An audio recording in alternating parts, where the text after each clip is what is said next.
Hello and welcome to the Teach English Online Head Start course.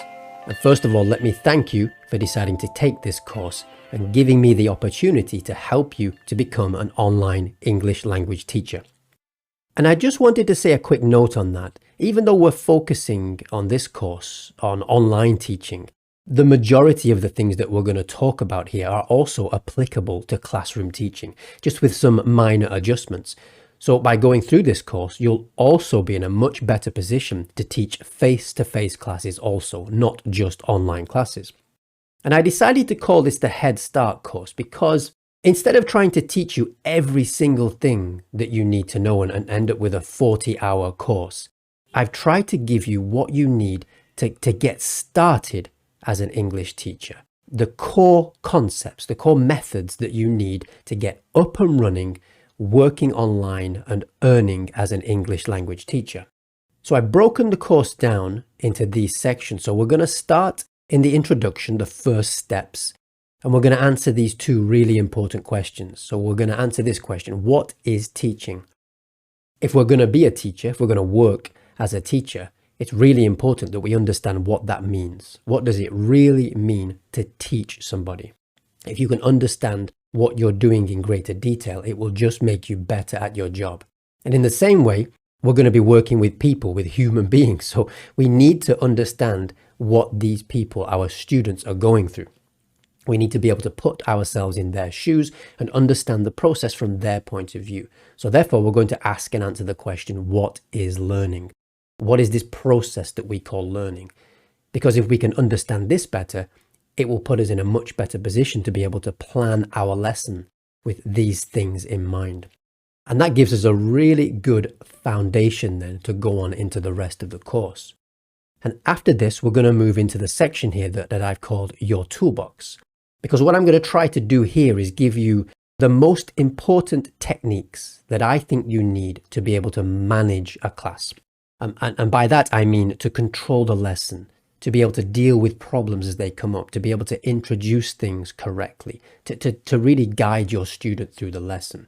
So this isn't about the lesson materials, it's about how you, as the teacher, manage the lesson. So in this section, we're going to talk about these things. So we're going to talk about TTT and STT. You will understand in great detail what this means. Pre-teaching, eliciting, concept checking, error correction, and then finally, we're going to focus on giving instructions. If you can get to grips with this relatively small list of skills and methods here, you're in a really strong position to be able to manage your lessons successfully. But then if we have these techniques, we need a lesson to manage. So what we're going to do then, we're going to go through and we're going to plan a lesson together. Instead of just talking about theory and why we do things in the lesson, let's actually do it. So we're going to take a worksheet and I'm going to take you through step by step the process that I would go through to plan a lesson based on that worksheet.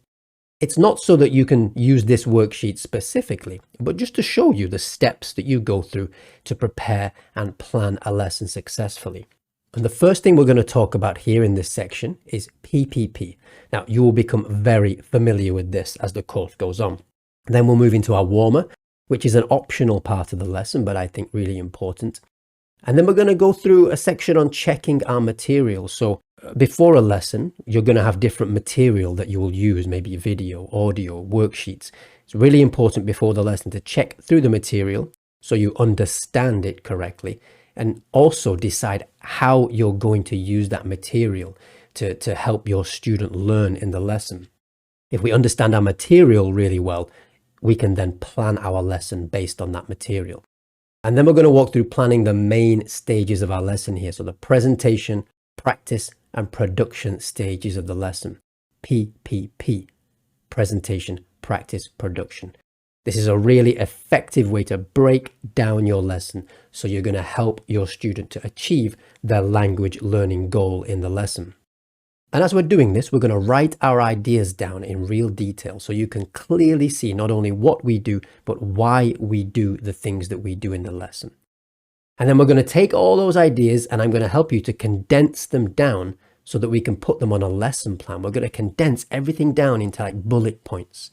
So you've got a lesson plan that you can have on your desk during the lesson that's clear and easy to follow.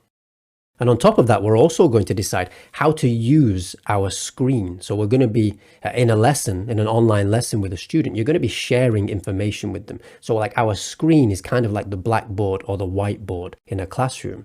And it's really important to plan how you're going to use that space to display information correctly and clearly to the student. So we're also going to break that down. So for every stage of our lesson, we're also going to think about how to do that. How do we display this information clearly for the student?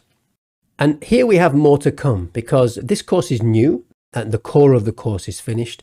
But what I'm going to do as the weeks and the months go on, I'm going to be adding more content to this course.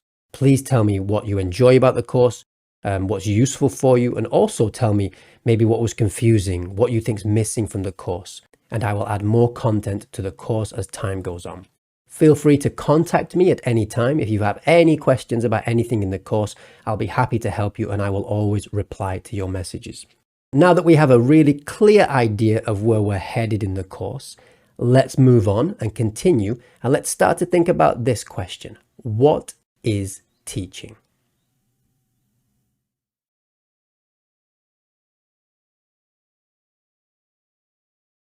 So now that we've established what to expect from the course, let's talk a little bit about who this course is for. So this course is for someone who wants to teach online, and specifically we're talking about teaching a language online, but doesn't have any qualifications or experience. So you're starting from absolute zero, but you've decided that this is the path you want to follow. So this course will give you everything you need to get started on that path. This course would also benefit current teachers, current online teachers specifically, who started without any training and you've been trying to figure things out for yourself and maybe you've been struggling, finding it quite difficult. Maybe a lot of the things that we'll talk about in this course you already know, but I'm pretty sure you will find a lot of useful things that maybe you haven't thought about before. We all need help from other people. Throughout my teaching career, I have taken so many things from other teachers. Other teachers, when I saw them, I realized that they were doing maybe certain things in a better way than I was, maybe things I'd never even thought about. So I took little bits from many, many teachers. So I'm sure in this course you'll find a few things that you can use to help you in your career.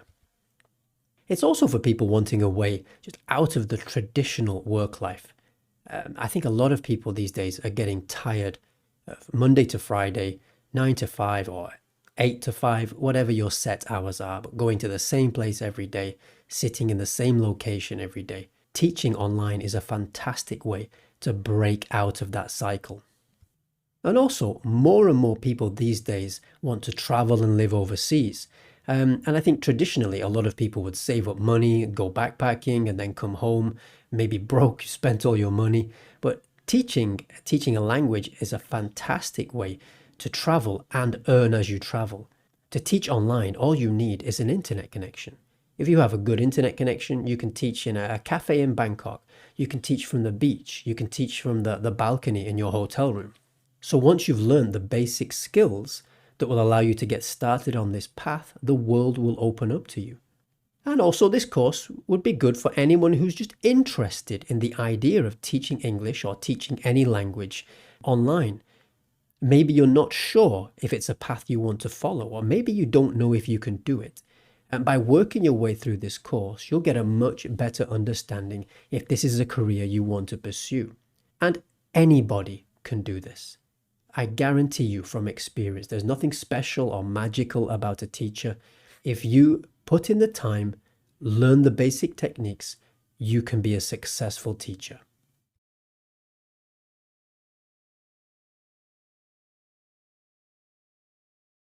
If we're going to be teachers, we're going to follow this career path. I think it's important to understand and to think about, what does that mean? What does it mean to teach? What is teaching? Now, before we get into what teaching is, let's maybe eliminate some of the things that teaching isn't, and some of the things we shouldn't do when we're teaching. So teaching isn't just giving out instructions. I remember when I think back to high school, I remember so many of my high school teachers, they pretty much just did this in every class. They would walk into the class, tell us which page to open, tell us which exercise to do, and give us a time limit. That isn't teaching. Anybody can do that. You don't need any training. Anybody can walk into a classroom and give out instructions. That isn't teaching. And teaching isn't just pointing out where students make mistakes, just telling them which questions they got wrong. Not only can this be demoralizing, but it's just not effective. Now, we're going to cover this in a later section. This is related to error correction. But this definitely isn't what teaching is about.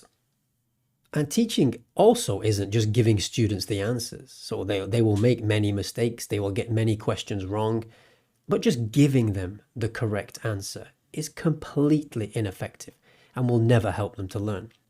Now, this last point is based on my experience, just a mistake that I made at the beginning of my career. I had this idea that I had to walk into the classroom and that my goal was to entertain the student. I was terrified of the students being bored or at least looking bored in the class. But this is not what teaching is. You're not there to entertain the students. You're there to engage the students, but that is very different from entertaining. So now that we've thought about what teaching isn't, I think it's a good time for you to pause the video, get a pen and a notepad or open your laptop, write your own definition, maybe one sentence that you think describes what teaching is. What is this process that we're going to be doing for a job? So pause the video now and try to write your own definition of teaching. So how did you do? Let's take a look at what I think teaching is. Now remember, this is just my opinion. I'm sure if you asked 100 teachers, they might give you a different definition. But I would say this. Teaching is guiding students so that they can discover as much as possible for themselves. It's really that simple.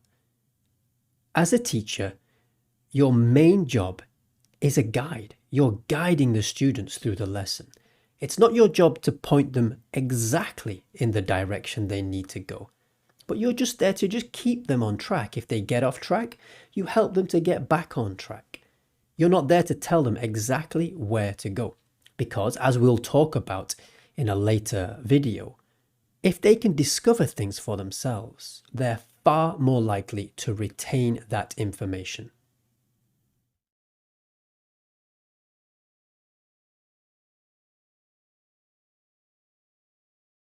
Now, in the same way that we just talked about what it means to be a teacher, it's also important to remember that there are other people involved in this process, the students.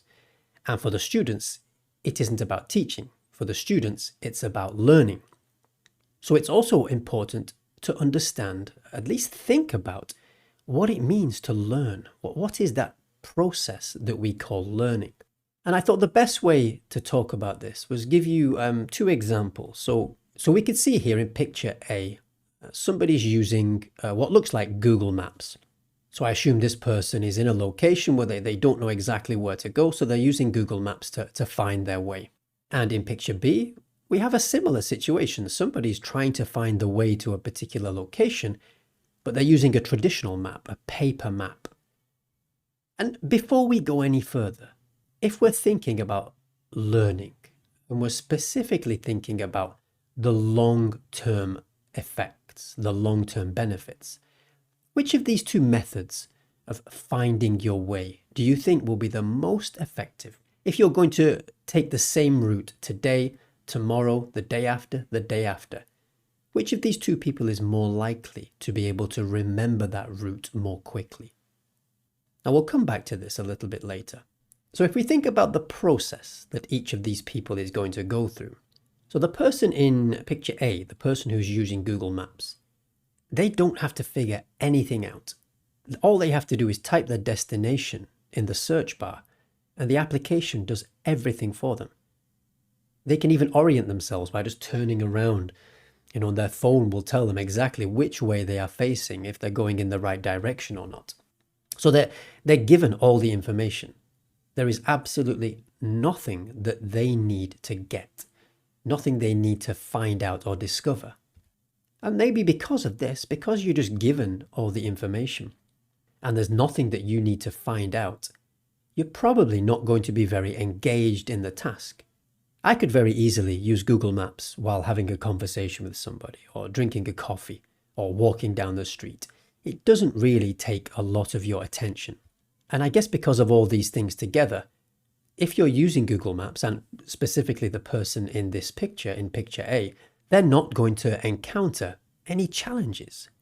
It's just plain sailing. You start at location A and you get to location B, and the phone does everything for you. If you get lost, you can just check your current location. You don't have to think at all.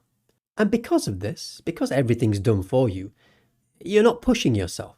You're going to feel really comfortable. Even if you're in a foreign country, in a new city that you've never been to before, it's unlikely that you're going to get lost.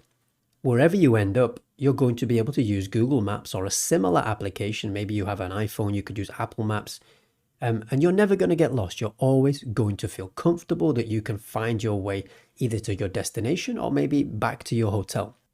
Now let's think about the process that the person in picture B is going to go through. Now this person has to figure things out for themselves.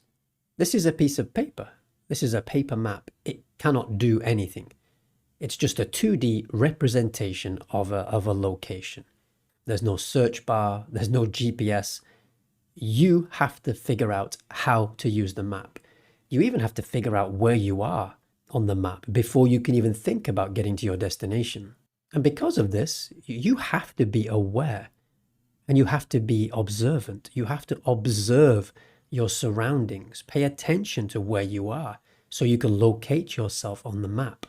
And because you're figuring things out by yourself and you're having to look around in your environment, and especially if this is a new location, you are absolutely going to encounter challenges.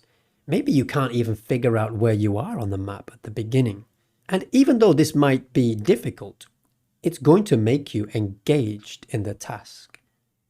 You're not going to be doing this while casually chatting to somebody or walking down the street. If you're using a map and you're walking around, you'll probably find a place to stop where you can put the map down and take a closer look and figure out where you are. And compared to picture one, if you get lost and you just have a paper map, it might be a little uncomfortable because you really could get lost, and it's up to you. Maybe with the help of some other people, you can ask for directions, but it's up to you to figure this out. So you're going to feel a bit uncomfortable. Maybe you're out of your comfort zone. Now let's go back to what I asked you at the beginning. So let's imagine these two people are navigating a route for the first time, but they're going to follow this same route day after day after day. Which of these two people is more likely to be able to remember this route? Maybe person B loses their map, and maybe person A loses their phone, but they still need to navigate this route. Who's going to be able to navigate this route more effectively? My guess, and based on my experience, is that when the person in picture A doesn't have their phone, they're going to be lost because they didn't pay any attention when they were making the journey. They didn't figure anything out for themselves. They were given all the answers. They're going to be completely lost. The person in picture B, even though they may have struggled more at the beginning, maybe on the first day it took them a long time to find the destination, much more quickly they're going to be able to remember this route because they're doing everything for themselves. They're challenging themselves, they're engaged in the task, and they're pushing themselves out of their comfort zone. And this to me is at the heart of what effective learning is. So with that in mind, and thinking back to what we did with our definition for teaching, let's think about what is learning. What would be a good definition for this process? Now pause the video again and try to think of your own definition for learning. And use the previous exercise to help you. Think about what did we just talk about with the person using Google Maps versus the person using the paper map. I'll give you a few minutes, pause the video, and then when we come back, we'll look at a definition that I found that I think is an excellent definition for what learning is. So I cheated a little bit here. I didn't write my own definition, but I found a definition online that I think is extremely accurate. So this definition tells us that learning is a process that leads to change, which occurs as a result of experience and increases the potential of improved performance and future learning. Now let's take a moment to read that again and really maybe break it down a little bit. So the first thing we see here in this definition is that learning is a process. That's a really important thing to remember. I think a lot of people always want the quick fix. I'm going to learn a language in 1 month or 2 months. That's not how it works. Learning is a process, and a gradual process that often takes a long time. But if that process works correctly, this will lead to some change. And the change here that we're looking for is that you've acquired a new skill. You've become better at doing something. You've acquired more knowledge.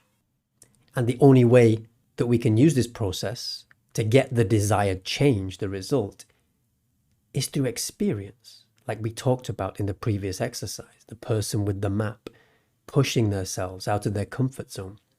And if you do this, the change will be improved performance. And as you go through this process and you start to understand how learning works, you'll become better at learning. So your future learning will also be improved. And you should keep this in mind when you're teaching, because you've got to understand things not only from your point of view, but also from the learner, from the student's point of view.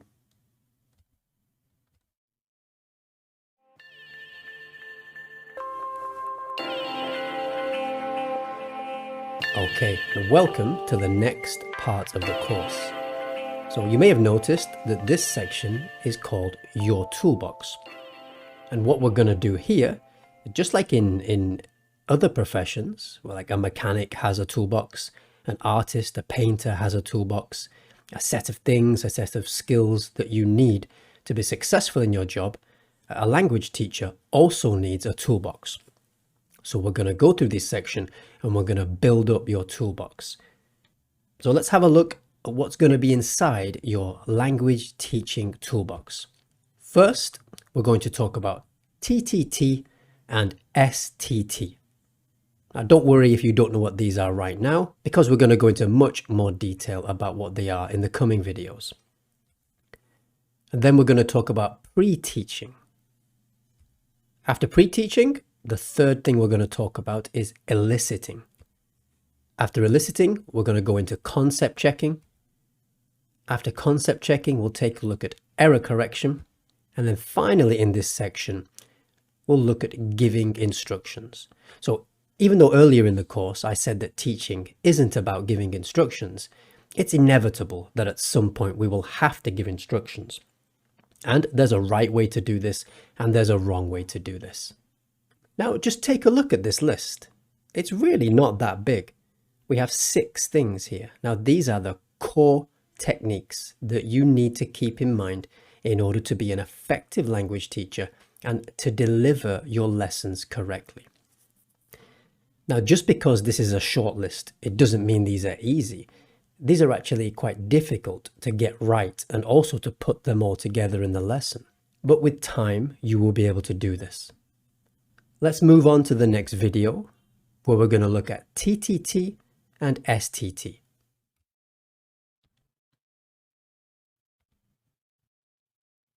So let's talk about the first item in our toolbox, our first tool. Now, if you remember, if you think back to our list, it was TTT and STT. So what are these? What exactly is TTT and STT? Well, it's not that complicated. TTT stands for Teacher Talk Time. And I think you can probably guess, STT stands for Student Talk Time. Now, this might be something that you've never thought about before, but it's important. It's important that we think about how much the teacher should be talking and how much the student should be talking during the different stages of our lesson and as our lesson develops.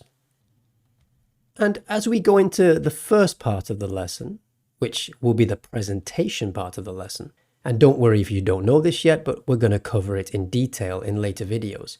But think of the presentation section as like the intro, the beginning of your lesson. Now, during this stage, it's the teacher that should be talking the most. The teacher talk time should be at its peak. And here, the students are going to be giving very little. You're still going to want something from your students, but it's going to be very simple output from your students at this stage. And then as we move into the next stage of the lesson, which we will call the practice stage, and for now, just think of this as like this is the midpoint in the lesson. And here, what we want is for the teacher talk time and the student talk time to be more balanced. The teacher wants to be stepping back a little bit and expecting the students to produce more, to give more input in the lesson. And as we move into the final stage of the lesson, we want the teacher now to be taking a back seat and talking as little as possible. Here, the teacher's input should just be to guide the students, maybe if they get stuck. But you want to be speaking as little as possible at this stage in the lesson. And we want the students to be now taking over. This is their time to practice, to produce what they've learned in the lesson. And we want them to be speaking the most here. So at the beginning of the lesson, we want the teacher to be talking more than the students. And as the lesson progresses, we slowly hand more and more control over to the students.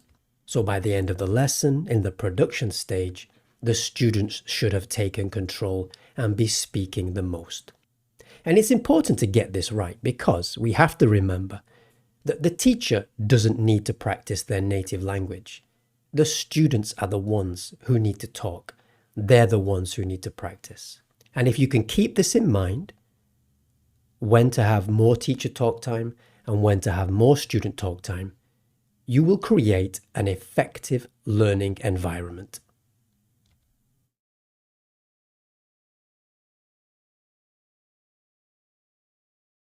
So now let's talk about the next item in our toolbox, which is pre-teaching.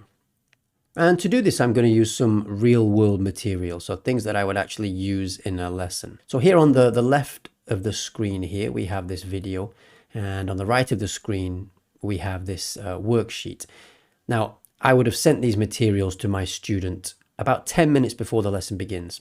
I wouldn't send them a long time in advance because when I've done that in the past, I get to the lesson and I find the student has already completed the worksheet and the work is finished before the lesson's even begun. So you can be left with 60 minutes of a lesson and the material has already been completed. So yeah, send them to the students in advance, but 5 to 10 minutes before the lesson starts. So what I'll do now, I'll just play you the introduction to this video so you can get an idea of the content that we're dealing with before we get into what pre-teaching is and how we do it.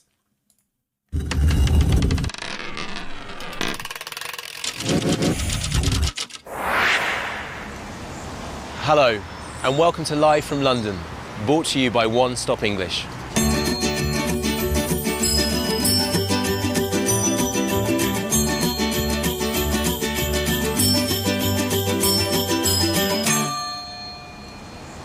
Today we're in Brixton, and we're asking people about first impressions. Okay, so let's stop the video there. So as you can see, this video is about a specific topic. And in fact, every video in this series is about a specific topic. And just one point I'd like to mention, actually, let's just go back here. If you're going to take teaching seriously, you're going to do this as a profession. You're going to spend a lot of time creating materials, planning lessons. And at the beginning of your career, that can actually be quite challenging. As you're learning how to be a teacher, it's much more difficult to create your materials. So I would recommend using something like this. This is One Stop English. If you search for them on Google, you'll find One Stop English. They have hundreds and hundreds of amazing lesson materials, some of them complete lesson plans like this. This series is called Live from London. Each one comes with a video and a worksheet already made for you. What I usually do is take the worksheet and I make some changes to it just to adapt it to my style of teaching. But I highly recommend doing something like this. There will be a section later in the course about resources and where to go and get lesson materials.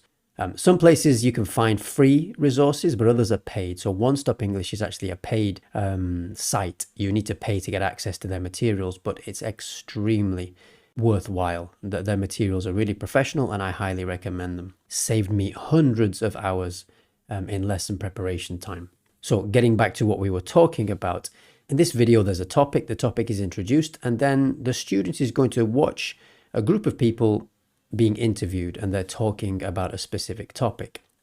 In this case about first impressions. And the student will usually watch the video several times during the lesson. Each time they watch it, they're working through a different part of the worksheet. So let's say we're looking at this section here, the true or false section. What do you think is going to happen if you just tell the student here, we're going to do the true or false section here. You need to look at these sentences and decide whether they're true or false, and then you just press play on the video.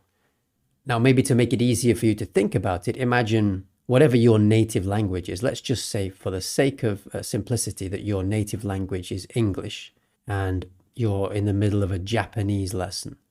And the Japanese teacher just gives you this exercise. Everything on the worksheet is in Japanese. Everything in the video is in Japanese. And they just say, true or false, watch the video, and then afterwards tell me the answer. How do you think that would be? I think that would be a very difficult and quite overwhelming experience. And let's talk about why. So first of all, let's listen to the first person here in the video. Let's listen to Harry talking. So if we look at here, which sentences are true or which are false? And the process we're going through now is what you should be doing when you're preparing your lessons. So here I'm checking through the material. Okay, so the student's going to listen to this video. They're looking which sentences are true or false. So let's see. Harry first notices people's hair. I'm pretty sure my student's going to know the word hair. If they're doing a worksheet like this, they're likely to be pre-intermediate to intermediate level. So they're going to know the word hair. But let's just find Harry here and let's listen to what Harry says in answer to this question. First notice about someone when you meet them. When they walk in the room. Yeah. I don't know, probably their sort of like attitude. That's the first thing that I noticed. Yeah. Okay, so what did Harry say about this? He first notices their attitude. So I'm not sure that my student's going to understand this word. So what I want to do is give them a chance to understand this word or to become at least familiar with this word before I give them this exercise. So I'm going to make a note of this. Now remember that this is in the planning stage of the lesson here. So this is me or you as the teacher the day before the lesson, planning your lesson in advance. So we've decided attitude is a word that needs a bit of attention. So let's look at the second thing here. Harry takes after his father. Already there, takes after. Are they going to know what takes after means? And I'm not going to play all of this video, but in his answer, Harry says, I get it from my mother. So already there we have takes after and get it from. So I would make a note of this because I think it's quite important to get it from somebody. And then if we move on to Robbie, Robbie first notices if people are friendly and smiley. His answer actually includes these words, friendly and smiley. So when we listen to Robbie speaking, he says friendly and smiley. So at this level, I think my students are going to know these words. And then Robbie again. Robbie asks a lot of questions when he first meets someone. I'm not worried about this. I am 99% sure they're going to know questions a lot. I don't think they will have trouble with this. And in his answer, he doesn't give any more difficult words. Lorraine thinks people first notice that she's funny. Well, funny, I'd have no problem with that. But if we listen to Lorraine's answer, she says bubbly. Now, I don't know how many of my students would be familiar with the word bubbly, especially in the context of a person when you're using it as an adjective to describe a person. So I would make a note of bubbly. And then again, here we look at the next one. Harry thinks people first notice his voice. I would be confident at this level they would know voice. But in his answer, he uses the word pan, like connected to deadpan, as in a deadpan comedian, like monotone. I would be amazed at this level if they understood what the word pan or deadpan meant. So I would make a note of that also. Now, you'll have to forgive me with this man's name. I've never figured out how to pronounce it, so let's call him Mr. R. He thinks people first notice his eyes. I think this is okay. The student should know this word. And in the answer, he talks about his height and how tall he is. I'm not going to worry about this vocabulary. Robbie says he often stops talking. Now, again, this is a problem with the answer. I think my student's going to understand this sentence. But in the answer, he says he talks non-stop. This is 50-50 for me. I think my students will be able to make sense of this, but I just want to double check because we have it here. He doesn't say I don't stop talking. He says I talk non-stop. So I would rather check this just to be on the safe side. And then underneath here we have Lorraine hopes people feel she's a genuine person. You know, I don't know. Genuine. I think this is a bit more of an advanced word. So I would make a note of this, especially using this word when describing a person, a genuine person, not a genuine product, as opposed to a fake product. I would add genuine to my list. And then here at the end, the first, so I'm going to leave this in here because this is a good example. When you make your own materials, and even when you get materials or pre-made materials from a site like One Stop English, it's a very good idea to check through them because you might find some mistakes. And if you can find some mistakes before your lesson, that's a good time to find them. So in the planning process of your lessons here, when you're going through making your pre-teaching list, hopefully you will spot these things. So the first thing, let's change this K to a G. Robbie noticed about his best friend was her eyes. Now, I'm pretty certain that my students are going to know at this level what the word eyes means. And in his answer, he doesn't give anything more complicated. He talks about her eyes. So there we have it. We've gone through the material that our student is going to be given in order to be able to complete this exercise. We've had a look in advance and put ourselves in the student's place. And we've picked out some words that we think might be a little bit problematic for our student. Now, again, imagine if we just don't do this and we just throw this exercise at our student and they're hearing these words, attitude, pan, bubbly, genuine. They're not going to know what any of this means, or at least most of them won't know what this means. So this is why we do this. We've got to think ahead and think what it's like to be our student. Remember, our job as a teacher is to break everything down, and we're kind of giving it back to our student. We're giving the building blocks back to our students so they can put the blocks back together in order to complete these exercises. Now, what I would do, what I recommend doing here is once you have this list, especially because you're teaching online and this is much easier, I would now send this list of words to my student at least the day before the lesson, and tell your student that they need to check these words before the lesson begins. That way, you give your student a bit of advance warning, you allow them to prepare as best they can for the lesson, and when you come to check the meaning of these words, before you give these exercises, you're going to save yourself some time in the lesson. Imagine you just suddenly start to go through these in the lesson and everything is new to your student. You can do it, but it's much better to give them some time before the lesson to check the meaning of this vocabulary for themselves. Now, we've decided which words, which vocabulary we need to pre-teach. But now the question is, how do we do this? When we actually get to the lesson now and our students hopefully check these words in the dictionary, they've looked online, how do we now check whether the student understands these or not? How do we explain the meaning of these words to our student if our student doesn't speak English fluently? And we are certainly not going to use the student's native language.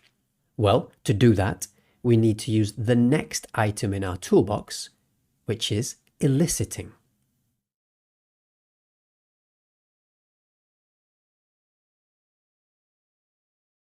Now let's move on to the next item in our toolbox. But before we talk about eliciting, what it is and how we do it, let's think about this question. How can we get students to produce vocabulary in the classroom? In this situation, we've decided the vocabulary that we need to pre-teach. We sent that vocabulary to our student the day before the lesson, and now you're in the lesson with the student and you want to check whether the student knows this vocabulary, whether they can produce this vocabulary. But you can't manipulate their minds, you can't magically get them to say these words.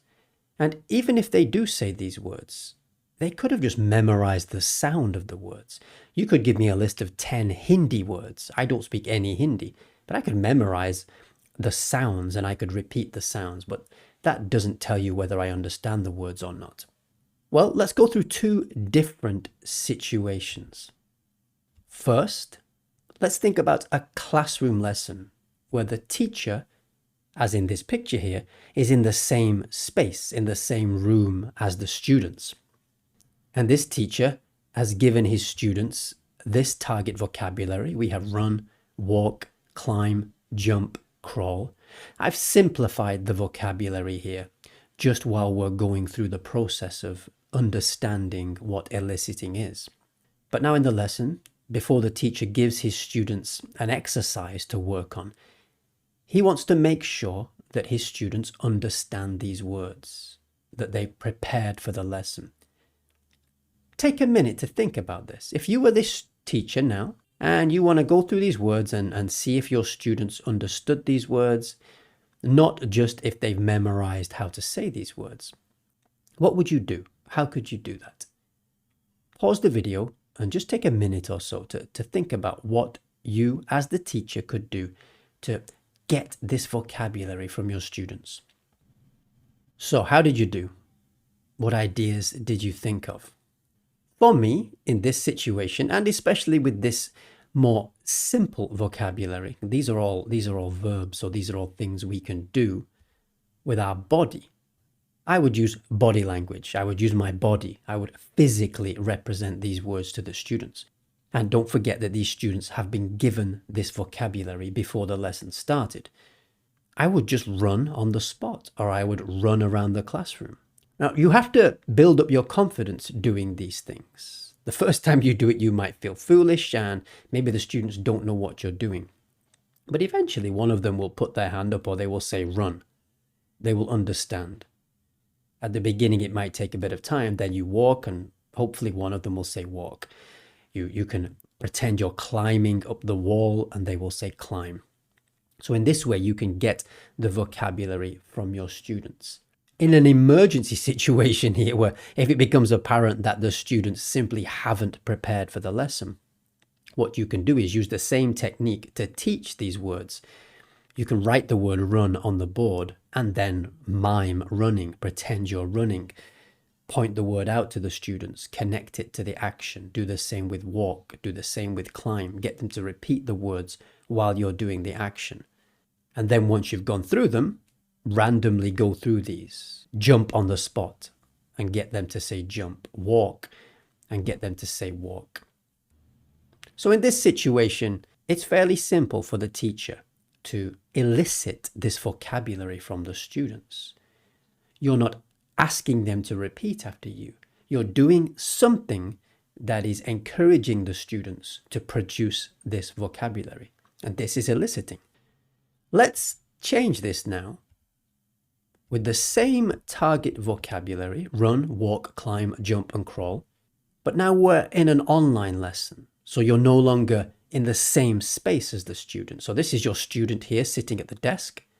And this is you on the screen. This is you, the teacher. Like we did before, I want you to pause the video and think about how you would do this. Because body language is difficult online. If you stand up and start using your body to show these actions in an online setting, it might look a bit strange to the student. They might not be able to see you from head to toe to see what you're doing. You're left really after that with facial expressions, and it would be very difficult to show crawl with your face or climb with your face. Some things, if you're doing emotions, you might be able to use facial expressions, but even then it's quite challenging. Pause the video and just take a few minutes to think, maybe make some notes. What could you do as the teacher to check whether this student understands these words, and how could you get this student to produce these words without simply getting them to repeat after you, because anybody can repeat words, even if we don't understand them. Okay, so what did you think of? What ways did you think of to elicit this vocabulary from your student? What I would do in this situation, because we are online, I don't know whether you're going to be using Skype or Zoom, Google Hangouts. You might be teaching using a platform like italki or Verbling. With all of these, you have the ability to share images, to share video, to share any materials in real time with your student. So before the lesson, you need to plan, get some materials, get some images, and we can simply share these images with our student. So instead of miming the actions with our body, we can simply show some images. So here we have somebody running. So this is for run. We have walk, climb, jump, crawl. It's actually fairly simple.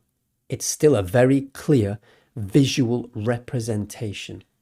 And you're doing this without telling the student what the word is, and you're encouraging them to produce the vocabulary. You're eliciting this from them.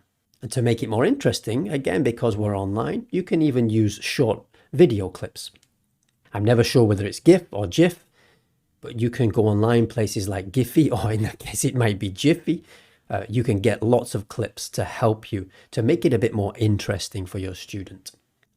But we've done the same thing here that we would have done being physically present in the classroom with the student. We've just been a bit more creative and used the technology at our disposal to elicit this vocabulary from the student. And now let's just talk a bit about why we do this. What's the purpose of eliciting vocabulary? Because if you think back to the example we had at the beginning of this course, where we compared somebody using Google Maps to somebody using a real map, by eliciting, you're not telling the student the answers. You're not giving them all the information. You're encouraging them to find things out for themselves. And in the process, you're challenging them. You're forcing them to dig into their memory to recall this vocabulary. And therefore, the student is going to be more involved and focused. This will in turn give them a sense of satisfaction that they've pulled out. And don't forget, this is in a foreign language. Every achievement is fantastic in a foreign language. They've managed to pull this vocabulary out, and they've produced it without you telling them what to say. In turn, this is going to lead to motivation. They're going to feel great that they're managing to produce this vocabulary in a foreign language and in what might be quite a nerve-wracking setting in a live lesson with a native speaker. Or maybe not a native speaker, but somebody who speaks the language fluently, well enough to teach it. There are, however, a few things that you need to be careful of when using this technique. Don't push it. If you've already used an image, you've used body language, maybe you used a few different images and the student still isn't producing this vocabulary, don't push it. You can just make the student nervous, uncomfortable, and start to feel stressed, and that will adversely affect their performance. Because if they don't know it, they just don't know it. Now, this could be because they didn't prepare for the lesson correctly, or it might be, and I would say this is more often the case, you just get nervous. Whenever I have to speak a foreign language, it's much easier to feel nervous when you're speaking in a foreign language, and I very often forget simple words. And in this case, there's no point pushing them. You have to decide as the teacher, when is the time to stop, move on, and maybe come back again later. And you could also cause your student to feel frustrated if you haven't properly thought about your student's level. Are you giving your student vocabulary that's too difficult? Are you expecting them to produce things that are just simply above their level of ability? It's up to you as the teacher when planning your lessons and deciding which vocabulary to pre-teach. It's up to you to be aware of your student's level and your student's ability. You do not want to be overwhelming your student with vocabulary that is too complicated, because we get the opposite effect. They're going to become demotivated and they're going to doubt their ability in using the language.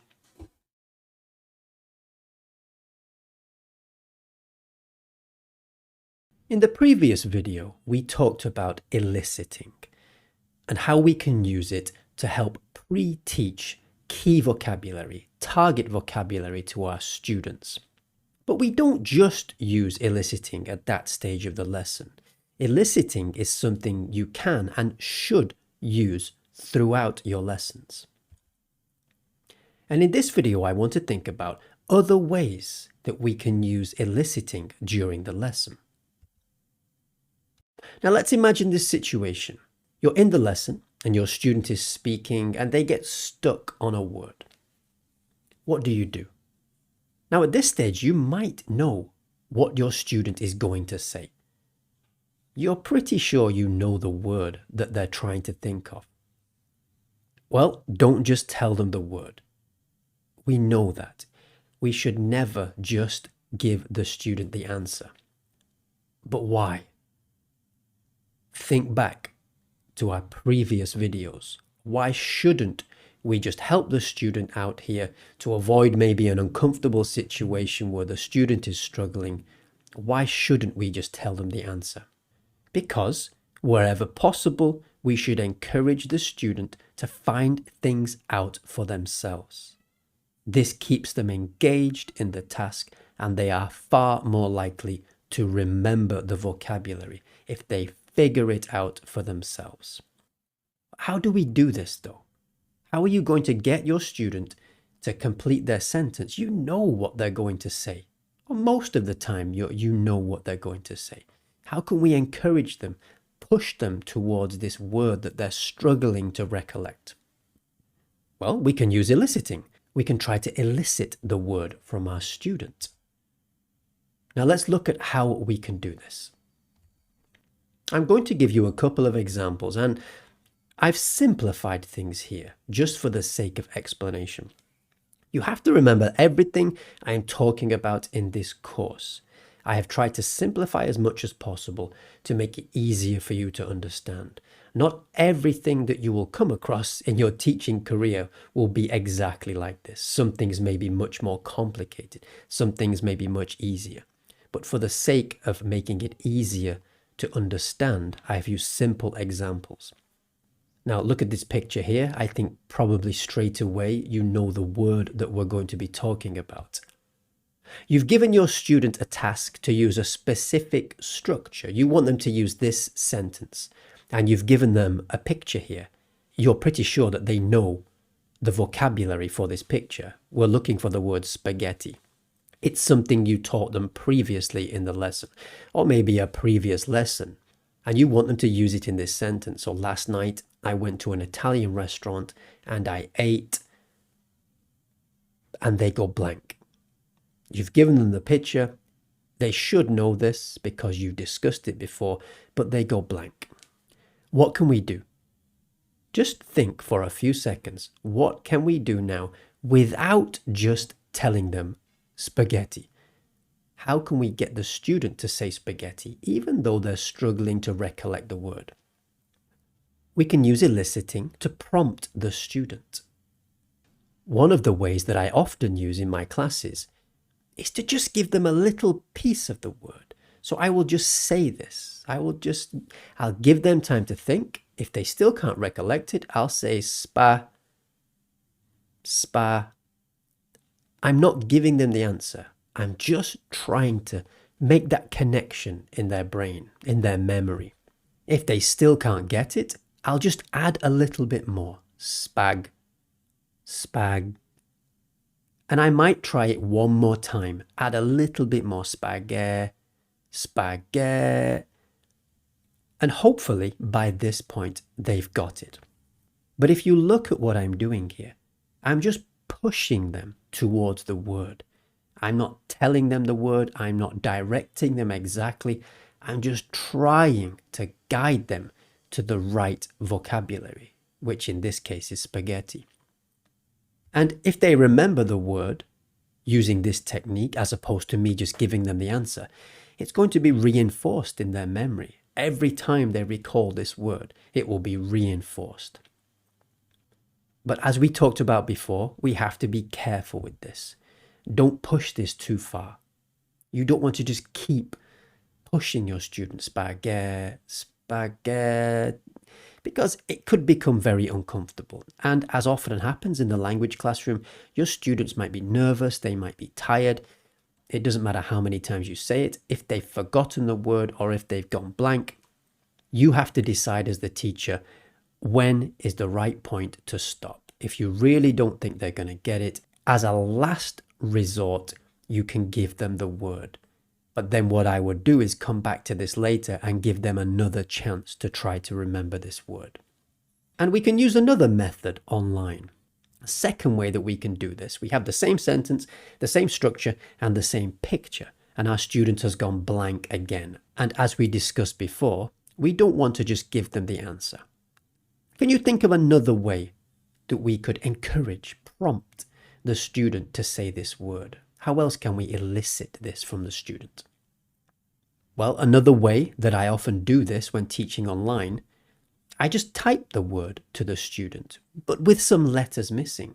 Because online, if you have anything like we discussed before, Skype or Zoom, Google Hangouts, you're using italki, you're using Verbling, you can send text messages back and forth with your student. You will have a chat. So I can send the word like this, with some missing letters. Or I could send it like this, or like this. If they can't get it from these clues, from these prompts, maybe you can add an extra letter to help them. And as I did in this example, you can try different combinations of missing letters. Maybe it will be easier for them to recognize it with the SP and then a missing letter instead of the S and then a missing letter before the A. And just like before, if you do it this way and they produce the word, if you elicit the word successfully, there is far more chance that they will retain this word in the future. But I don't mean to labor the point here. Don't push it. Just give them a chance. It's not the end of the world if they can't remember it. As a last resort, you can give them the word. Like I said before, I would then come back to this at the end of the lesson maybe and give them a final chance to try to remember this word.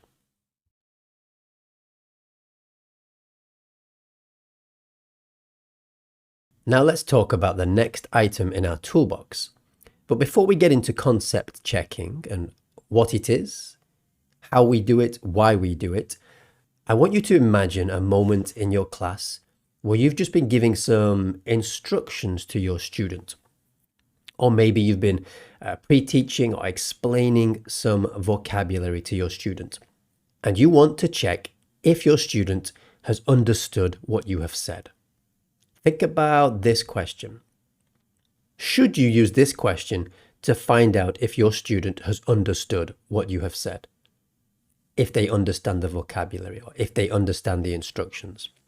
Just take a few seconds to think about this. What kind of response do you think you would get if you ask, do you understand? And how useful the response would be. In my experience, I would give you this advice. You should never ask this question in your lessons. This or similar questions. Do you understand? Is that clear? These are not useful and they won't help you. Now let's talk about why not. Why shouldn't you use a question like, do you understand?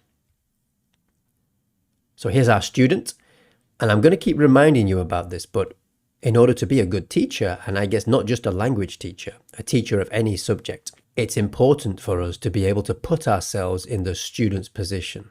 We can sympathize, or even better, we can empathize. I would give you this advice if you're considering being a language teacher.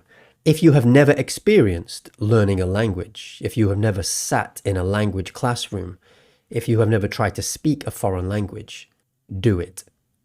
Do it. Organize it today. Book some lessons.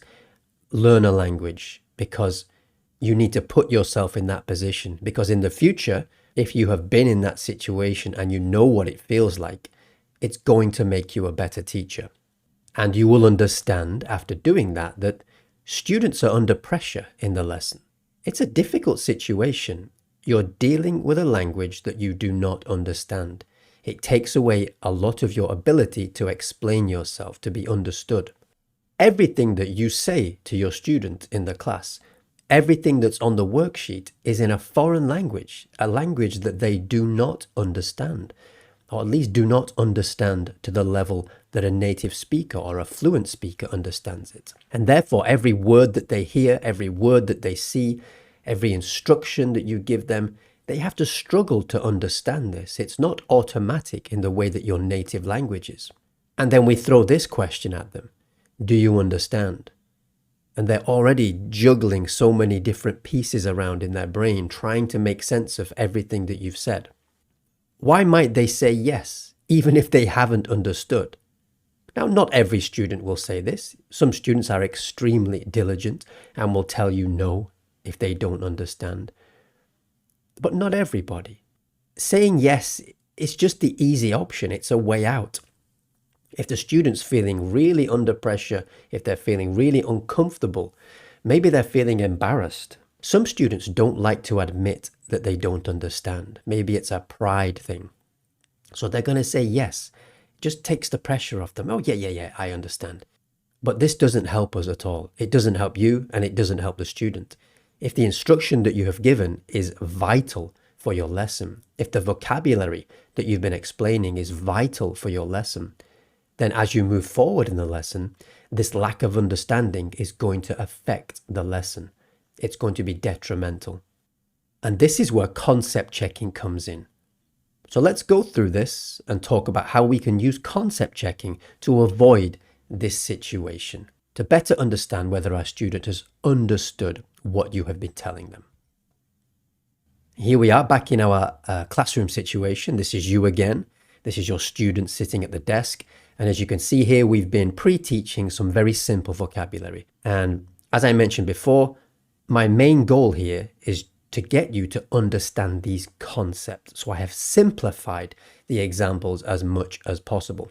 But concept checking and eliciting and pre-teaching, these techniques work with the most basic vocabulary and also with the most advanced vocabulary. So it doesn't matter if you're teaching fruit or you're teaching a very complicated grammatical structure. These techniques still apply.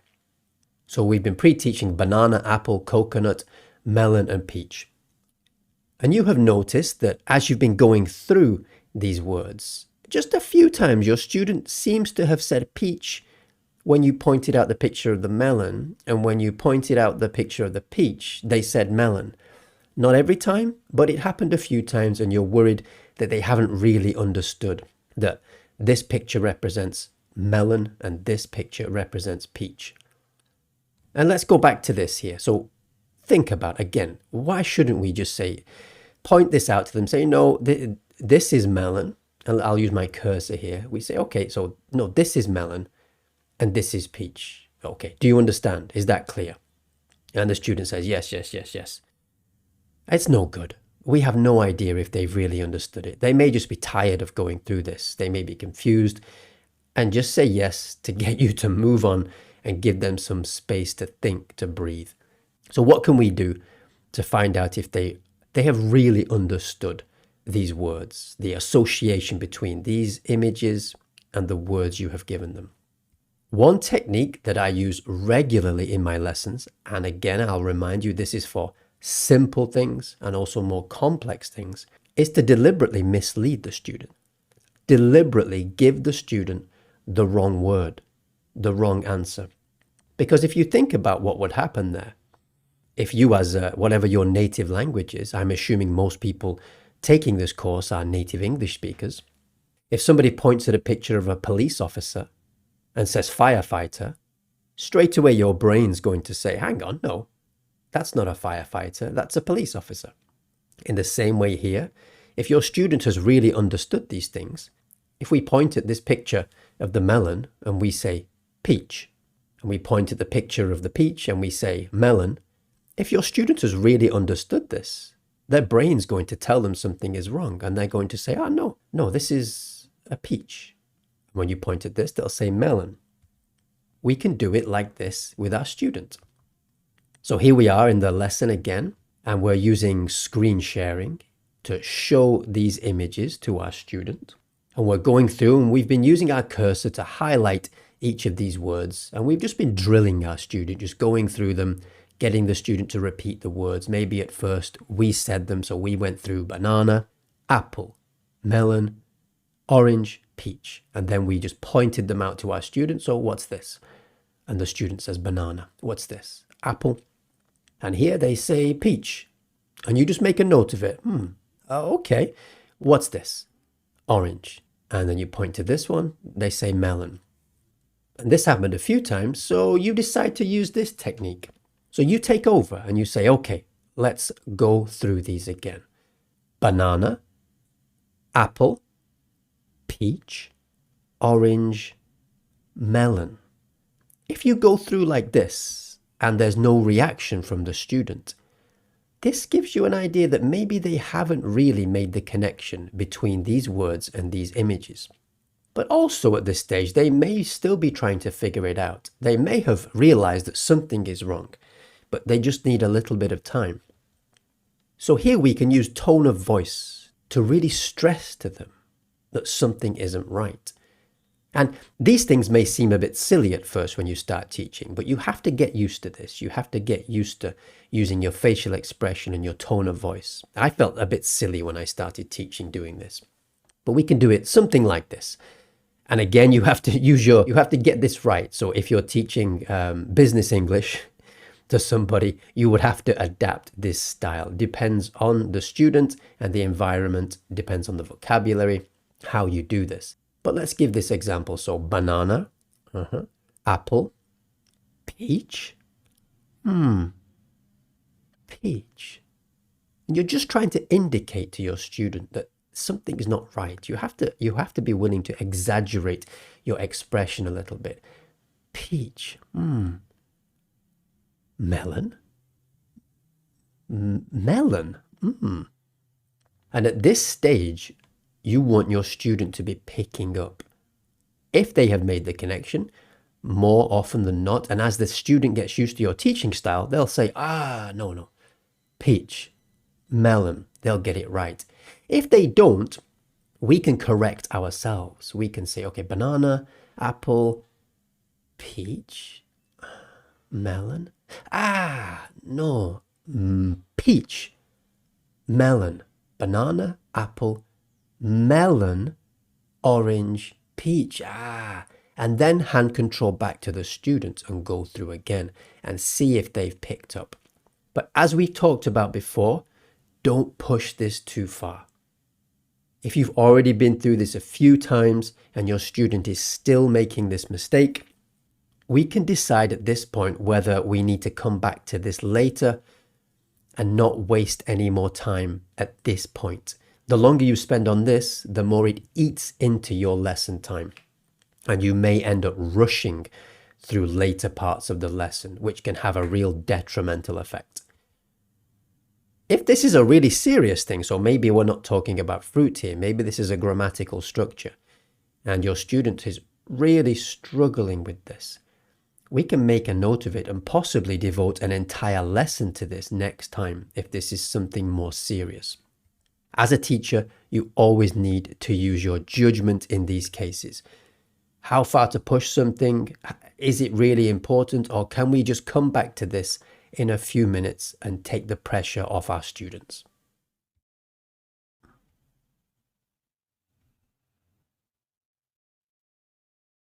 If you remember when we were talking about eliciting, I said that eliciting isn't just something you do at one stage of the lesson. You should do it throughout your lesson. It's a very useful technique.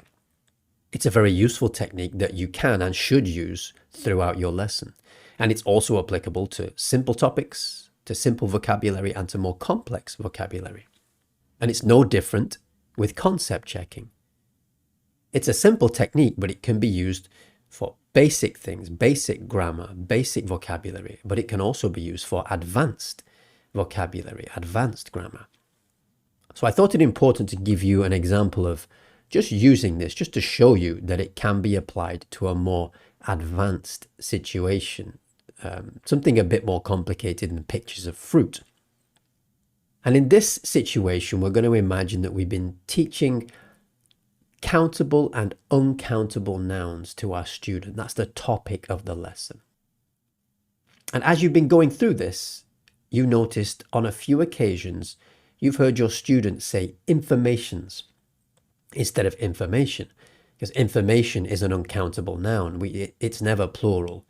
We never have a lot of informations. It's a little information, a lot of information. And you think they understand. You think, okay, I think they've got this, but we just want to make sure before we move on, because if they don't understand, it may affect an activity later in the lesson. So before I show you how I would do this, and remember, these are just my ideas. If you speak to 100 teachers, they might have a slightly different way of doing this.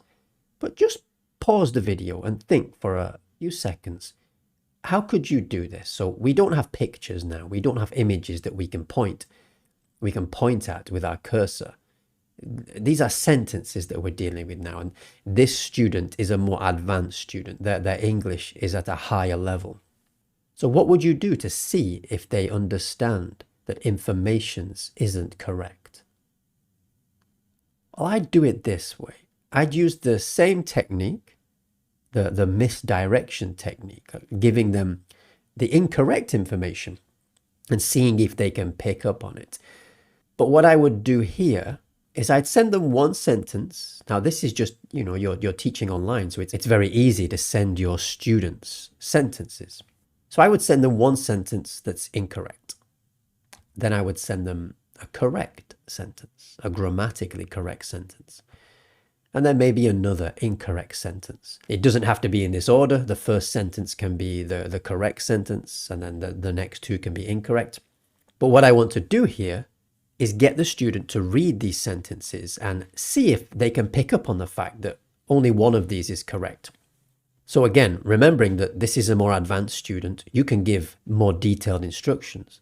And my goal here is to get the student to read the sentences, and specifically to read the incorrect sentences and see if they can pick up that these sentences are incorrect. And because this is a more advanced student, it's easier to give them instructions in this situation. So we can ask them, read the first sentence.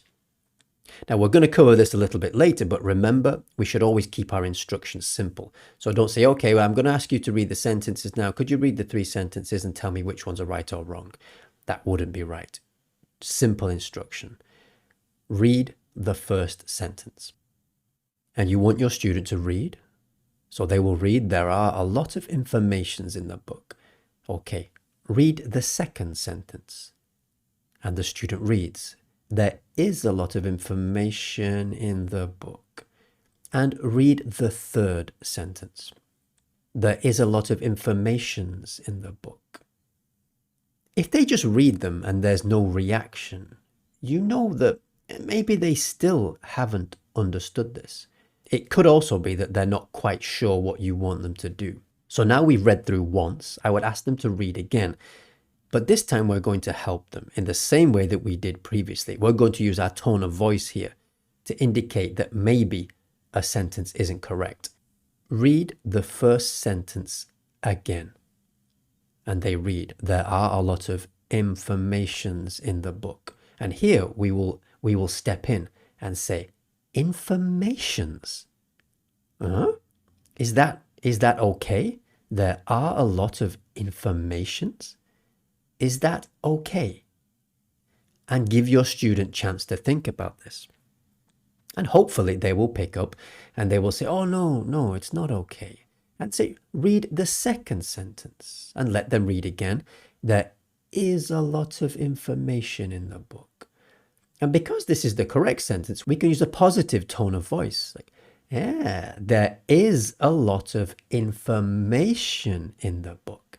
There is a lot of information in the book. Is that okay? And you can even do something like on the camera, on the webcam, show a thumbs up. Is that okay? And then we can go to the final sentence. Okay, read the third sentence again, please. There is a lot of informations in the book. We can do the same thing again. Informations? There is a lot of informations in the book. Is that okay? Is that okay? And show them. Use your face. Use your thumb. A thumbs up. Is it okay? Show them you're a bit confused.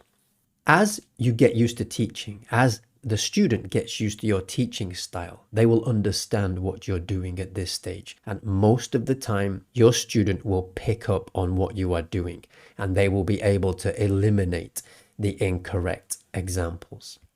But as we talked about before, it's really important to use your judgment. It's something that will come with practice, but there are several possibilities here. So if your student still doesn't get this at the end, we could decide that maybe right now this isn't so important and we can come back to it.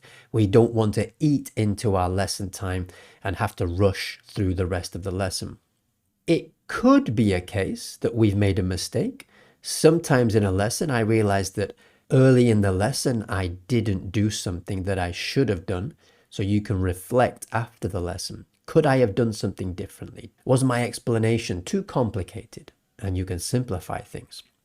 The worst situation here is that you have overestimated your student's ability. And this is just something that's too difficult for them. And again, this will come with practice. It's a little bit difficult at the beginning because if you've entered a lesson and you've completely misjudged the level of your student, you're left struggling through the lesson. What will happen as you teach more and more, you will get a bank, a store of activities that you can use. So when you realize that, okay, maybe this lesson, maybe it's wrong. I thought this student's level was higher than it really is. So here you would need to stop and just move into a completely different activity. And that is something that just comes with experience as you teach more and more classes. So before we finish this video and before we move on from concept checking, let's just do a quick review. So why do we concept check? Well, we concept check in order to find out if the student fully understands the target language. As we discussed before, just asking them if they understand is not effective at all. We need to concept check to really find out. And it's okay if we find out that they don't understand. That's important information for us as a teacher. So we're not hoping always that the goal is that they understand. It's equally important to find out if they don't understand, as opposed to just the positive that, hooray, they understand and we can move on with the lesson. Because if we don't do this right now, if we don't get a clear picture of whether they understand or not, when it comes to activities that you have planned further in the lesson, the student's going to be stuck because we're building up, we're giving them this vocabulary for a reason. And if you want them to use this in an activity at the end of the lesson, it's going to be very difficult for them if they haven't fully understood. Go back to what we talked about. When we're teaching the student, we look at our lesson as a structure. We pull it apart into individual blocks, building blocks. And it's our job to give those blocks back to the student in a way that makes it easy for them to reassemble the structure at the end of the lesson. So if they haven't fully understood something, one of those blocks is going to be missing. And the lesson is going to be a struggle for both you and the student.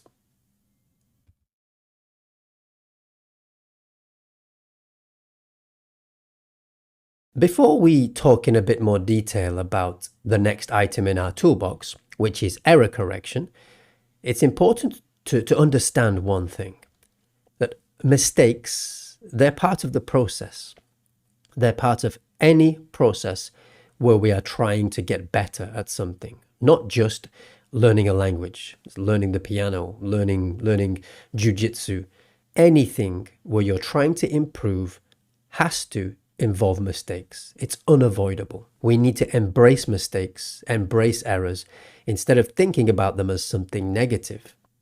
And then we need to pass that idea on to our student, because our student will make mistakes in the class. They'll make many mistakes.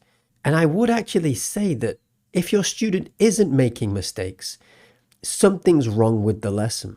They should be making mistakes. If you are providing them with materials that are challenging for them, that are the right level then they should be making mistakes. If your student goes through the entire lesson, doesn't make any mistakes, then maybe the materials aren't appropriate for the student. So I don't necessarily think it's something to be celebrated if they don't make mistakes. The only way we can stop making mistakes is to stop learning. It's as simple as that. If you want to learn new things, we have to make mistakes. If we don't like mistakes, okay, stop learning. Just be happy with your skill level as it is. And think of it this way in the classroom. Every time your student makes a mistake, it exposes a gap in their knowledge and gives you an opportunity to fill in that gap, an opportunity to teach them.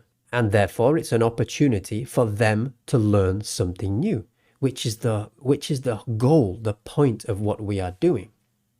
And as with anything else, all the other tools we've talked about here, there's a correct way to do this. There's a wrong way, a very negative and destructive way to correct errors. And there's also a very positive and productive way to correct errors. With all that in mind, how should we use error correction in the classroom?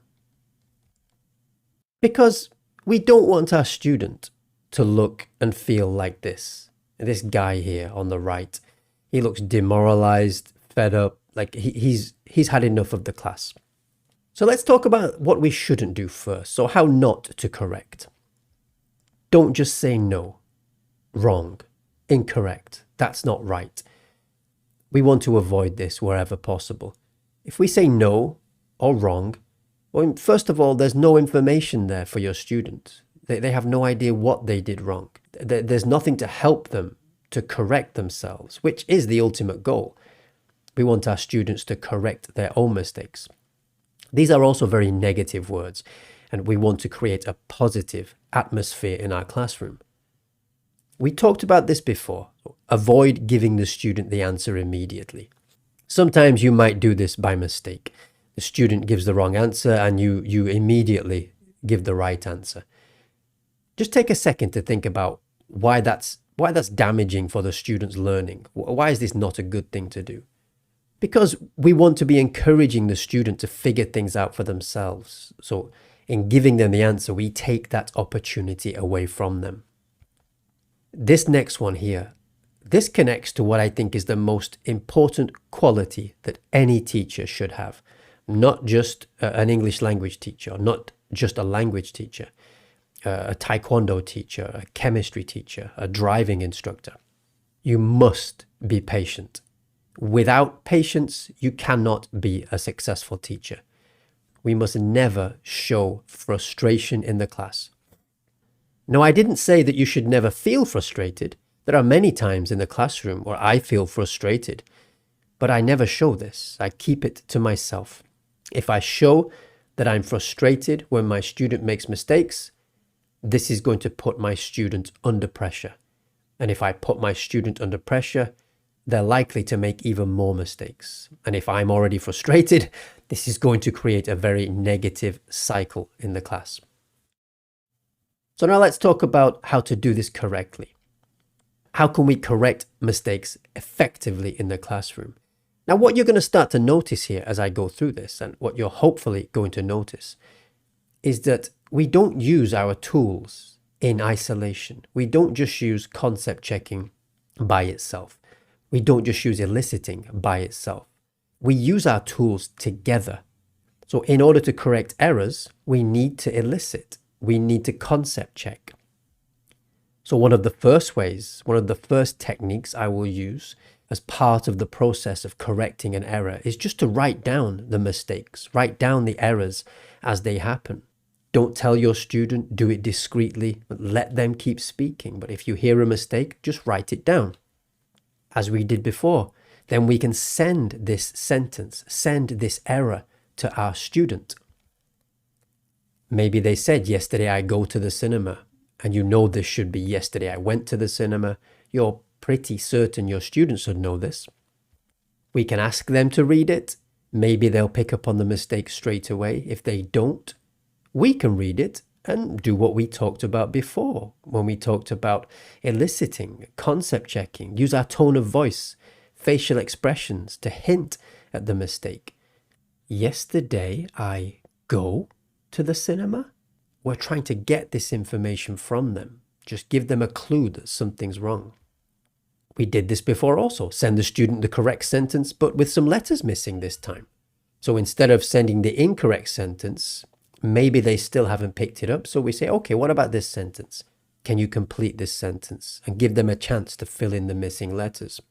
So as you see, in order to correct mistakes effectively, we need to use our other tools. We need to elicit. We need to concept check. All of these things work together. We don't just take one tool out of our toolbox in isolation. We'll be using them together throughout the lesson. And here's a really important thing that we need to consider. Do we correct every mistake? Just think about that for a moment. As you're going through your lesson with your students and you're writing down their mistakes, do you think you should correct every mistake that they make? Well, here I would say a definitive no. If you're going to go through and correct every mistake that your student makes, you will just crush your student's spirit. You will demoralize them. And your lesson will just be a mess. You will eat into so much of your lesson time that you will never successfully complete any of your lesson plans. It's not important, and you should never aim to correct every student, to correct every error, every mistake that your student makes. So what should we be correcting? Well, I would say as a general rule, it's important to remember that there are always exceptions, but I would go for this. Focus on mistakes that are relevant to the target vocabulary of your lesson. To explain what I mean, let's imagine this is your notebook. So this is your desk, this is your notebook, and as the student is speaking, you have your lesson notes, and you're writing down the mistakes. You're doing it discreetly so your student doesn't see this. The goal of this lesson, you're teaching your student about the present perfect tense. So the grammatical structure, like I have been, I have seen, I have eaten, I have traveled to, she has done, she has finished, he has eaten. That's the present perfect tense. And you hear your students say, decided instead of decided. So you write this down. This was the first mistake that you wrote down. Then your student says, I have go to Paris many times. You make a note of this. Then they say, a little bit later, another mistake. They said, I think I will doing it again in the future. It's an understandable sentence, but it's a mistake, so you wrote it down. Then we had our old friend, informations, here instead of information. And you remembered this from a previous class, so you thought, wow, they're still making this same mistake. So I'm going to make a note of this. And then the last mistake that you wrote down was, he has tell me about it before. If we think that the goal of our lesson is to teach the present perfect tense, I have eaten spaghetti many times, she has traveled to Paris many times, which of these errors should we focus on, and which should we either leave to the end of the lesson if we have some spare time, or maybe move to another lesson? Just take a moment, take a minute to go through these. Which of these errors would you correct?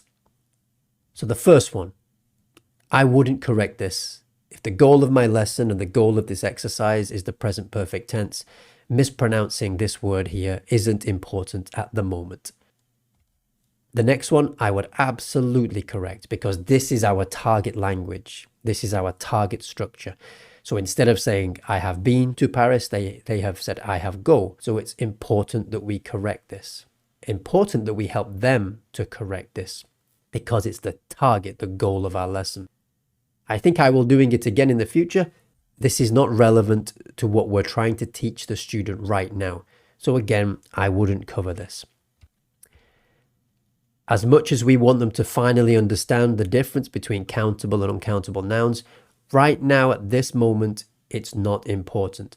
I would possibly, because this is a mistake that we saw before from our student, I would possibly move this to the end of the lesson and maybe spend a couple of minutes if we have some time to cover it then. And the last one here, what do you think about the last one? I would correct this because, again, this is relevant. This is the target of the lesson, this grammatical structure. We know they should have said, he has told me about it before, and we want to give them a chance to correct this. So there you can see, out of all the mistakes that you wrote down, and please remember that in your lesson, you might have 20 mistakes that your student has made.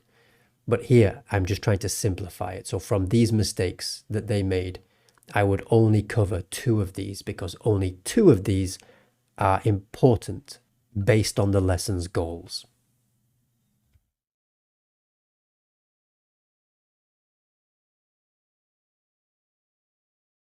So we've made it to the last item in our toolbox.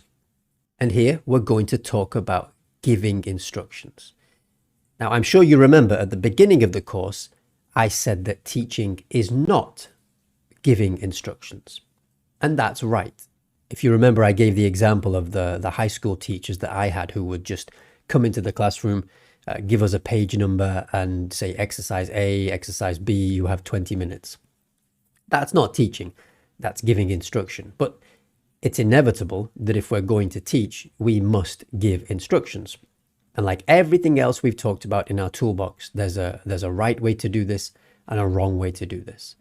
Or maybe it's more accurate to say there's an effective way to do this. So let's talk about it. We've clarified this. We're not here just to give instructions. Our job is far more complex than that, but giving instructions is part of that job, and we must get it right. We need to give instructions to our students to guide them through our lesson. It's very difficult to give a lesson if you don't tell your student what you want them to do. Also, we sometimes need to tell them what we don't want them to do. That's equally as important. But instructions are just a tool. It's a way that we can help our student to achieve their goals, and our goal of guiding the student successfully through our lesson. So I thought the best way to show you this is with a real life example. So here we have a worksheet. Now I'm going to use my cursor here to point a few things out to you. But first, before we talk about this anymore, I think we've seen this name already, One Stop English. I cannot recommend this enough. It's a paid subscription service, but you have access to fantastic lesson materials. I'm not sponsored, by the way. I'm not sponsored by One Stop English, but I found them to be the most useful with regards to professional materials. If you just take a look at this, this worksheet, it's ready to use in the classroom. I didn't have to create anything on this worksheet. This is a reading lesson. They provide reading lessons, listening lessons, conversation lessons. There are so many things that they have. And if you look at the way this is structured, and we're going to talk about the structure of our lessons in coming videos, but here at the beginning we have a warmer. This is an essential part of our lesson. The warmer gets the student relaxed and ready for the lesson. This warmer also presents the topic of the lesson, so it gets the student thinking about what the lesson is going to talk about, or what they're going to read about down here in this article. So here they have, the warmer, and the warmer presents the topic. Here we've got the key words. So what is this? Why are we showing them or getting them to think about key words, key vocabulary? Yeah, this is pre-teaching. So we have an exercise here to pre-teach some important vocabulary. This is for an advanced student, so there's a lot of vocabulary here. You wouldn't always do 15 words. This is quite a lot. And I think I mentioned before, I would usually give something like this to the student in advance because this would take a very long time in the lesson. So I would usually send this exercise maybe in advance, maybe just before the lesson. But I would definitely give them a chance. You could just edit this worksheet, cut this section out, and send this to them the day before. But here, this is pre-teaching the important vocabulary. And here's a chance for them to practice using that vocabulary. Don't worry if you don't understand what these exercises are, but as we go through it, I'm repeating this for a reason. We have a warmer here to get the student relaxed. The warmer presents the topic of the lesson. They have a chance to learn the vocabulary in advance. So this is pre-teaching. There's a chance here to practice the vocabulary. In the article, they will read through and answer some questions, further practice with the vocabulary, further reading practice. I wouldn't do all these exercises. You will get used to picking and choosing which exercises you think you need to do. Usually it's a 60-minute lesson, so you don't have time to do everything. Sometimes I will just set certain exercises as homework. But down here, we have a discussion, or we have in your own words. So these are exercises that get the student to produce something. So if you think about, we talked about before with our teacher talk time, student talk time, at the beginning here, the student's going to be talking a little bit, but not a lot. You're going to be giving a lot of input. As we go through down here to the practice, the student's going to be talking a bit more. Reading, they're not going to be talking, they're going to be reading. But then when we get down here, after we've answered the questions, in the production stage, the student is going to be hopefully using some of this new vocabulary, using some new knowledge from the article, and producing something here in this discussion. And the teacher will be taking a step back and letting the student talk. So this is why these worksheets are fantastic, because they're already organized, ready for the classroom. As I said, in coming videos, we're going to talk a lot more about the stages of our lessons. So you'll hear those words again that I just talked about, the presentation, practice, production, and also the warmer. They are very important things. So let's go back. Let's get back to the topic at hand, which is giving instructions. I'm going to, again, just give you some simple examples. It's always important as a teacher, take the things that I tell you, make them your own, build on them. Don't just take them as me saying to you, this is the only way to do it. It's not. I'm just trying to give you an idea. You take these ideas, you make them your own. What I do when I'm giving instructions, I challenge myself to make it as simple as possible. So let's say we've gone through, maybe we've done the warmer, we've done the pre-teaching, and I want the student here I want to bring their focus here to exercise B on page 2. I would do it something like this. I would just say, actually, you know what? Before I tell you what I would do, I'll tell you what I wouldn't do. I wouldn't say, okay, let's go to page 2. Let's look at exercise B. I use some of the key words above to complete these sentences. You've got 1, 2, 3, 4, 5, 6, 7 sentences with missing words. The missing words are all from this section here where we talked about the key words. Okay, so I'll give you a few minutes. Take some time, look through this and complete it. Do you have any questions? Now, do you think that's a good way to give instructions? Even if I said that really slowly, do you think that's the right way to give instructions? Yeah, I would say a definitive no. It's way too much information. Even for a native speaker. I mean, I exaggerated obviously a little bit, but some teachers I have seen give instructions like that. You have to remember what we talked about before. This is a language learner. Every single word you say is another word that they have to deal with. They may already be feeling apprehensive looking at this exercise. They'll be thinking of the words they learned about in this, that you pre-taught them here. So we need to keep it as simple as possible. Don't fill up their head with extra unnecessary vocabulary. So if we're still here, maybe we've just finished this, I will say, okay, page 2,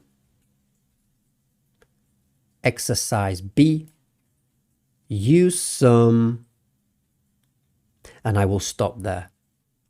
And what I'm trying to do is get the student to continue reading. I don't need to say read. Trust me on this. When I was first shown this technique, I thought this isn't going to work. How's the student going to know? The student will know, and especially at the advanced level. Lower levels, they will still understand. And if they don't get it, I would just say it again. Page 2, exercise B, use some of, maybe give them a little bit more. And if you're screen sharing, they will also see your cursor here. And they will pick this up and they will read this sentence. Again, as a last resort, like we've done before, you can give them an extra bit of instruction. If you tried twice and they still haven't done it, okay, exercise B, read. Use some of the, and stop there. That's how you do it. The students over here somewhere, their focus, we just want to bring their focus down here to this sentence. And then what I would usually do is do the first one with them. Okay, number one, let's do it together. And you might notice I speak really slowly, but even with an advanced student, I will still speak slowly when giving instructions. When we're having a conversation, I might speak more quickly, but I just want to make sure the instructions are clear. So number one, let's do this together. I was something to see, and I stop there again and wait for the student to pick up the sentence. If they don't, I'll just read it again. Okay, number one, I was something to see, and they will eventually read this. We do the first question together, and then I might say, guide them into number two before I leave them alone to do the rest. Okay, number two, her efforts, and I stop. I'm trying to give them less information every time, make my instructions more brief, and hope that they can then pick up and just continue. And just like before, don't worry if the student doesn't pick this up straight away. You've got to be patient and you've got to have faith in your instructions. If you do this with confidence, the students will get it. So try again. Number two, her efforts, they will read this. After I've done the first two, then I would maybe say, okay, 3, 4, 5, 6, and 7. I will give you 5 minutes. Go. Or I will give you 5 minutes. Start. Begin. You can choose whatever word you want. So we've given them very simple instruction. We help them with the first one. We push them to do the second one by themselves, and then we allowed them to continue with the exercise. And think about how many words we used. We used very few words. And that's what you should try to do throughout your lessons. You're just guiding your students around. Don't use more words than you need to.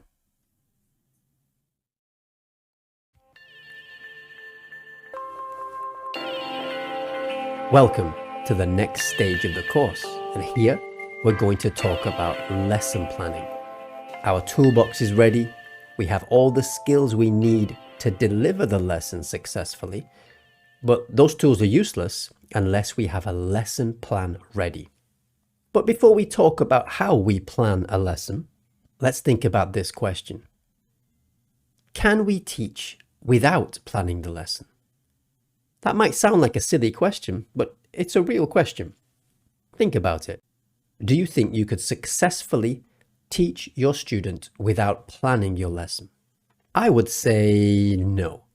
You can try, and I've tried it in the past. Not very often, but I've tried it in the past. Maybe when I've been a bit lazy sometimes. I've tried it and it never works. It's always stressful and your lesson is a mess. Your lesson plan just gives you a framework. It allows you to step through the lesson professionally. If you just try to make the lesson up as you go along, it can look really unprofessional. And if you think about it, your student is your customer. And if you look unprofessional, this customer, this student is unlikely to come back and book another lesson with you.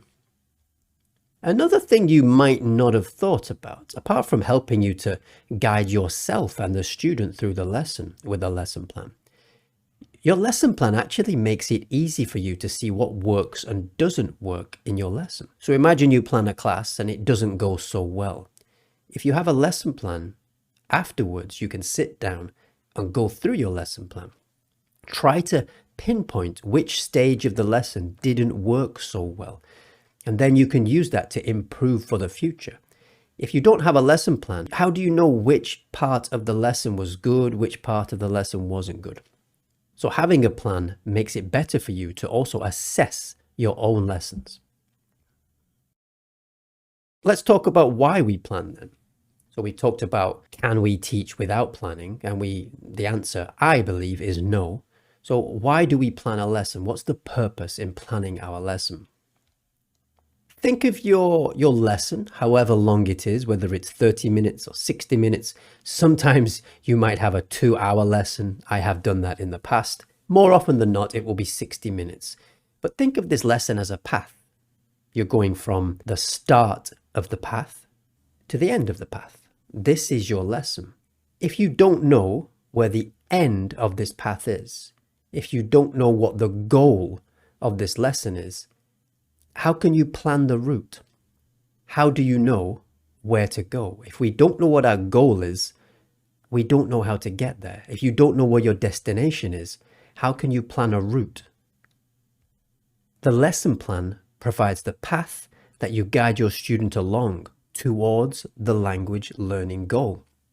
And I would also say that this is true of any classroom environment. A teacher should always know the goal of their lesson. Otherwise, how do you know, what are you doing in the class?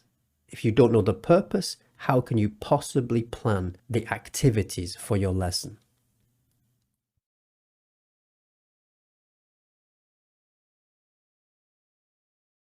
Now that we understand that every lesson needs to have a goal, a destination, and once we know that destination, or once we understand what our goal is, it's easier to plan the lesson so that we can guide our student towards that goal.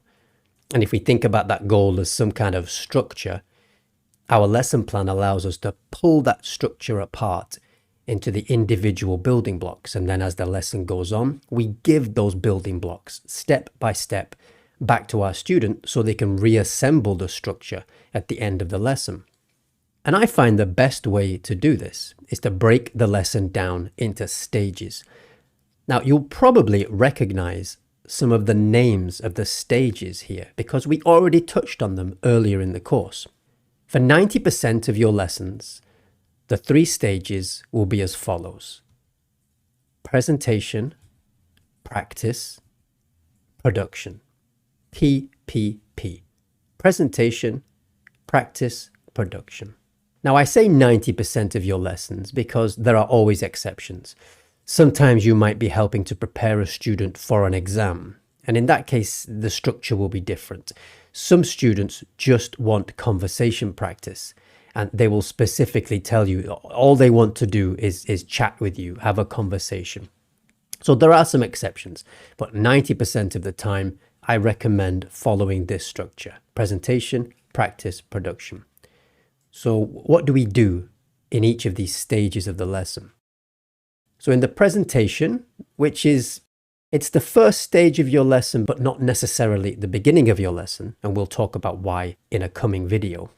But in the presentation stage, we're introducing the topic of the lesson. We're introducing the target of our lesson to the student.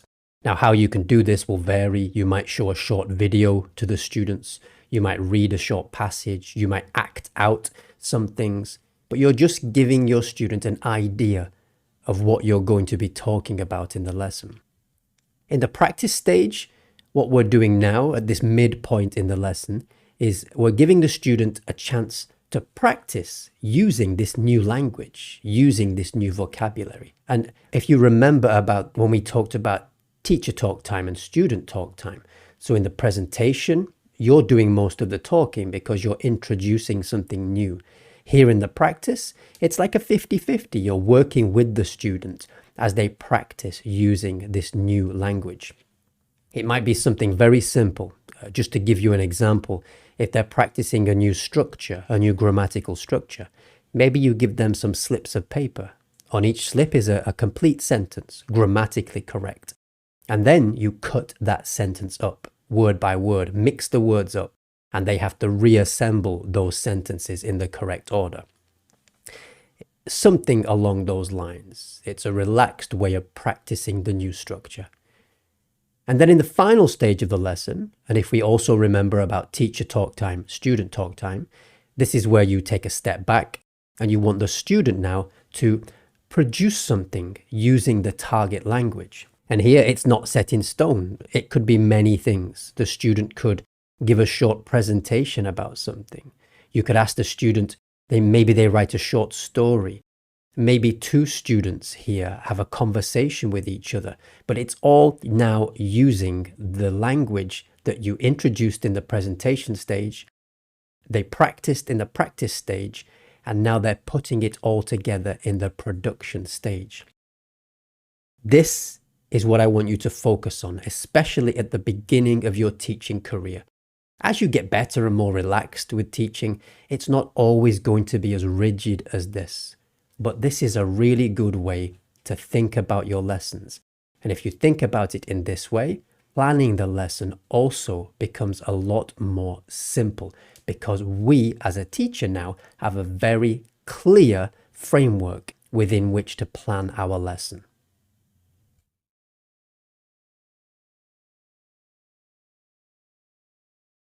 If you remember in the last video, I said that the presentation stage is the first part of your lesson, but not necessarily the beginning. So maybe that sounded a bit confusing. Now thinking about it now, it does sound a bit ridiculous. But here I want to explain what I mean. The presentation stage is the first part of your lesson plan, but not the first part of your lesson. The first part of your lesson should be a warmer. Your student might come to the class. They may have been at work all day. They might be tired, stressed. They might be nervous. And what we need to do is help them to relax into the lesson. The warmer helps the student to relax and gets them thinking in English or thinking in the target language. Maybe you're going to be teaching Spanish. The same techniques apply. It just gives them time to relax, and it gives their brain time to adjust to the new language environment. Imagine if you're an English speaker, you've been speaking English all day long, and suddenly you're in an Italian lesson. You need a bit of time for your brain to adjust. So let's talk about what a warmer should look like. What do we do as a warm-up activity? Well, I'll give you some ideas, and these are just my ideas. It's important as a teacher that you develop your own style. Things that work for me might not work for you. I've taken a lot of things from other teachers, a lot of ideas. Sometimes they've worked for me, sometimes they haven't worked for me. Some ideas I just needed to adapt a little bit to make them work for myself. So I'm not suggesting that you must do these things, but it's just to show you what kind of activities warmers can be. The first one, I've done this quite a lot in my class. Just ask the student to tell you 3 things that they did yesterday. That's it, really simple. If your student's more advanced, you can put some restrictions on this. So tell them they can't tell you obvious things like they had breakfast or they went to bed. They have to tell you something in a bit more detail. If your student is of a lower level, then yes, you can accept the most obvious things. If you're doing this for the first time, you can do this first. Give them an example. You tell them 3 things you did yesterday. Maybe type it out as you're speaking.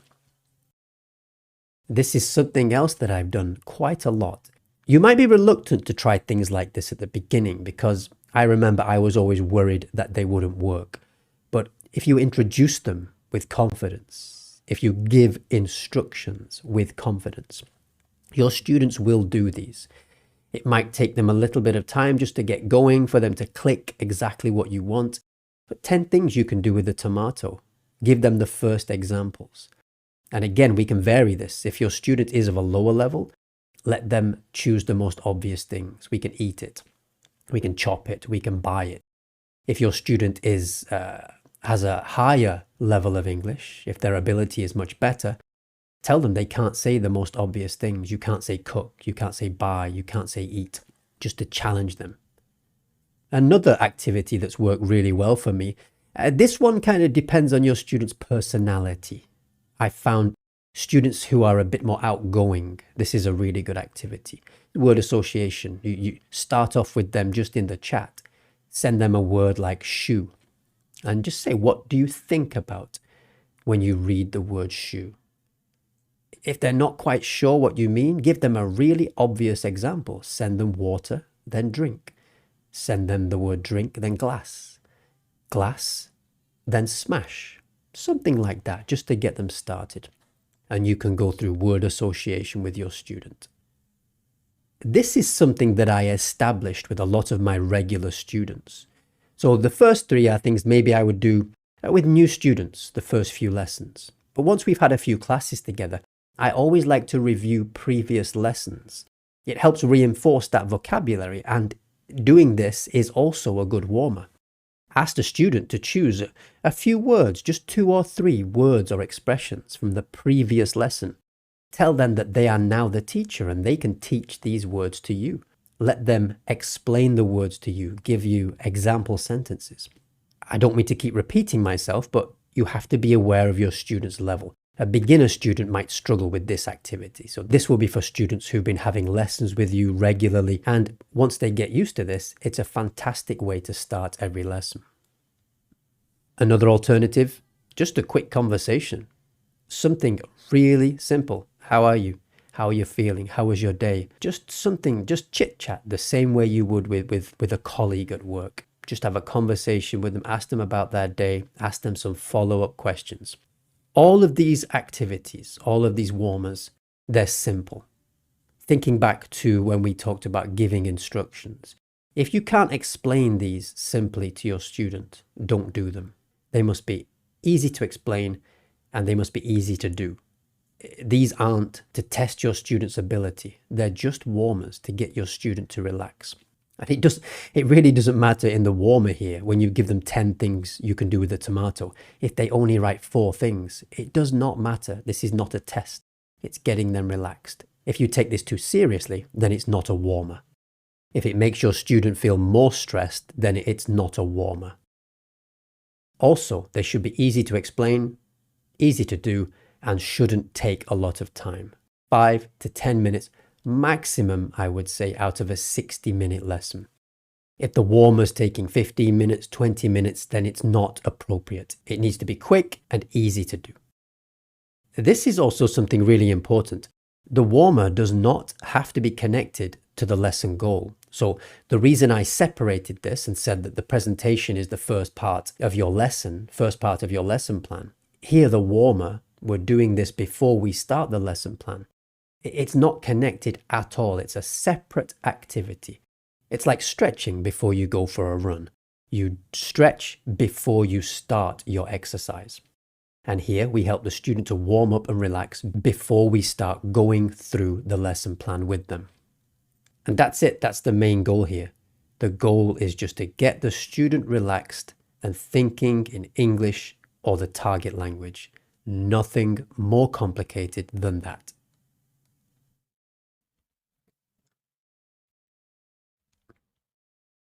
Before we can even start planning our lesson, we need to understand what are we doing in the lesson. Now, if we're using any kind of materials, if we're using a worksheet, can we plan our lesson before we've even checked the worksheet? Well, no, of course we can't. We need to check through the worksheet to look what's included, to check the structure, the flow of the worksheet, so that we can then use that to plan our lesson. These worksheets, especially the ones I'm using here from One Stop English, they're made by experienced teachers. So they will be structured in a way that gives your lesson the presentation, practice, production flow that we've been talking about. They may also even include a warmer. They will also have things like a section on pre-teaching included. So as you go through this worksheet, not only will you understand more clearly what you're going to be using in the class, but it will also give you ideas how you can plan your lesson, because the worksheet will already be structured. Well, if it's a good worksheet, it will already be structured. Let's check through this. Let's do this together. I'll try to give you an idea of my thought process as I'm looking at the new material. The first thing I would check if I've downloaded a worksheet, I will look if there are any teacher's notes. So here we have a 5-page worksheet. The teacher's notes are usually on the first page or the first couple of pages. And the reason you should check these is because they're here to help you. They are here to help the teacher. Here we have, it tells you the skills that we're focusing on. So this is for reading and speaking practice. Here, this is really important. This tells you the focus, the grammatical focus of this lesson is the third conditional. That's really important. So now we have a clear goal for our lesson. It's to teach the student how to use the third conditional. If you're not sure about what the third conditional is at the moment, that doesn't matter. If your understanding of English grammar isn't amazing at the moment, as you start to teach, it will become much better because you'll have to learn these things in order to teach the student. It's one of the most effective ways to learn something, to teach it to somebody else. But if you're not sure, here's the third conditional here. If I had set my alarm, so if plus past perfect, if I had, if she had, if we had, I would have been on time. So if I had set my alarm, I would have been on time. If plus the past perfect, and then would, could, might, have, plus the past participle. Would have been, could have done, might have seen. But it doesn't matter if you're not 100% sure of that right now. But we know that this is the focus of our lesson. So even if you don't really understand this, you have time before the lesson to study it. But we now know our focus for this lesson is the third conditional. It also tells us a level here for the student. So this is aimed at upper intermediate students, teenagers and adults. And you're looking at around 60 minutes for this lesson. So this is why I said you don't always have to cover everything on the worksheet. This is 60 minutes plus. Most of my online lessons are 60 minutes, so you have to make sure that you allow enough time. So I won't always do everything that's on the worksheet. Anything that I leave, I will just set for homework. So now we have a much clearer idea of what our focus is. So before we even started planning the lesson, we know that our goal is for the student to be using the third conditional. And look here, we even have, they give you an idea for a warmer. Now, you don't have to follow their idea, but at the beginning, this might help you. It just gives you an idea. Maybe you can take this idea and change it a little bit.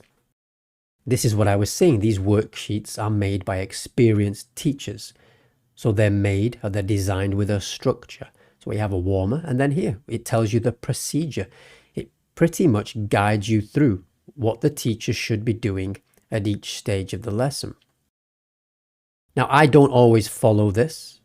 I make my own plan. But at the beginning, why not? You could just go through and follow this step by step. It will help you. And as you get more experienced as a teacher, you can start, instead of following this procedure that they give you, you will get an idea of what works, what doesn't work, and you can start to plan your own lessons. So after doing this now that I have an idea of the structure of the lesson, what my goal is going to be for the student to be using the third conditional at the end of the class. That's going to be the production stage. I have this clear in my mind. In the production stage of the lesson, I want the student to be producing something using the third conditional. And now I just have to figure out how to get there. So what I would do next is I would just check through the worksheet. I would look at every section and see what's included. So first we see here, so this is on page 3. So this is the section that you will send to your student. Sorry for jumping backwards and forwards, but page 1 and 2, you don't send to the student. On page 3 here, we have a reading. So I would read this before the lesson. I would go through it so that I understand what the student's going to be reading. If you don't read it and they ask you a question about something in here, it could be a bit embarrassing because you won't be able to answer their question. So read this, get familiar with it, understand what's in here. Okay, so we have this reading here and we have an image here. So I think this is great. This image really gets your attention. So I already know that I could use this image for something. I could use this for eliciting. I could elicit from the student what this woman's feeling. Why is she feeling this way? But I'll go into more detail. So I'm just getting some ideas now. Later, I'll figure out How am I going to pad this out a bit? But we have a reading and a great image that we can use. Then on the next page, on page 4, we have some vocabulary exercise. Okay, so we have some words here. So what is this? What's the purpose of this exercise? This is pre-teaching. The person who designed this worksheet has decided that maybe this vocabulary might be a bit tricky. It might be new for the student. So we're just going to pre-teach these so that when the student reads this, they're not going to get stuck on these words. We're always preparing the student. Remember the idea of giving them the building blocks that they need to be able to complete these exercises. So we pre-teach, and then when they read, they should have less problems. Okay, then after the pre-teaching, we have the reading here. So they're going to go into the reading, and they have some true or false questions to answer. So we're just getting a much clearer idea of what we're going to be doing in the lesson. So here we need to use the skills that we learned about with giving instructions to get the student to read, go through this, and then decide whether these statements are true or false. What I would probably do already, I'm thinking I would maybe do the first one with them. I would direct them to read just the first paragraph and do this with them. Is this true or false? So let's do this together here. Let's decide. I'd been looking for a new job for a while as I really hated my present one. Let's look at this. So Emma liked her present job. Well, no. So we know that this is false. So I would help the student to go through this, just the first one. If they seem to be struggling, maybe I would do the first 2, and then I would let them go through the rest on their own. So we know the structure now. So I'm going to use this image for some kind of eliciting. So probably the presentation stage, I'm going to use eliciting and this image. We have some pre-teaching, and here the reading, we have a practice section. What do they do here? Number 3, make sentences in the third conditional. Okay, yeah, so this is the practice. So they're going to read, get this information, whether it's true or false, and then they're going to use the information that they get here and change it into the third conditional. Let's have a look here. So they give an example. If she had set her alarm, she would have been on time. So where is this in the article? Okay, here we go. On the day of the interview, I overslept. I must have forgotten to set my alarm the night before. Oh, and this also we have here. So they've given one example using the target structure. If only I had set my alarm, I would have been on time. So then we'll go through with the student here. We'll take the information that they've got and they change it into the third conditional. So this is the practice. We're going to elicit from this picture in the presentation stage. Some pre-teaching. They have the reading and a chance to practice using the target language.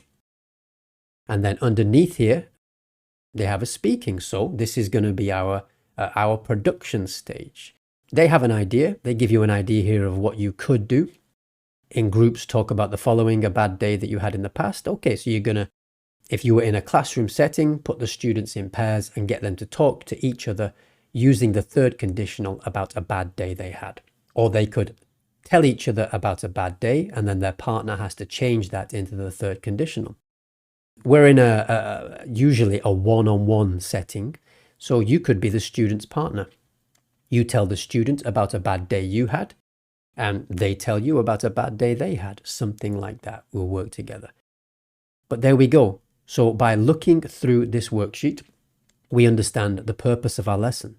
We understand that this is for the student to understand and use the third conditional. We also now understand how to use our worksheet. We haven't got the details yet, but I know I'm going to use this image. I'm going to elicit some vocabulary from the students using this image for the presentation stage. We have some pre-teaching. Then we have a chance for the students to practice using the target vocabulary, the target grammatical structure. And then here we have a production stage at the end of the worksheet. And just like that, with no more than 5 minutes, 10 minutes of checking your material, you already have a much clearer idea of how to start planning your lesson.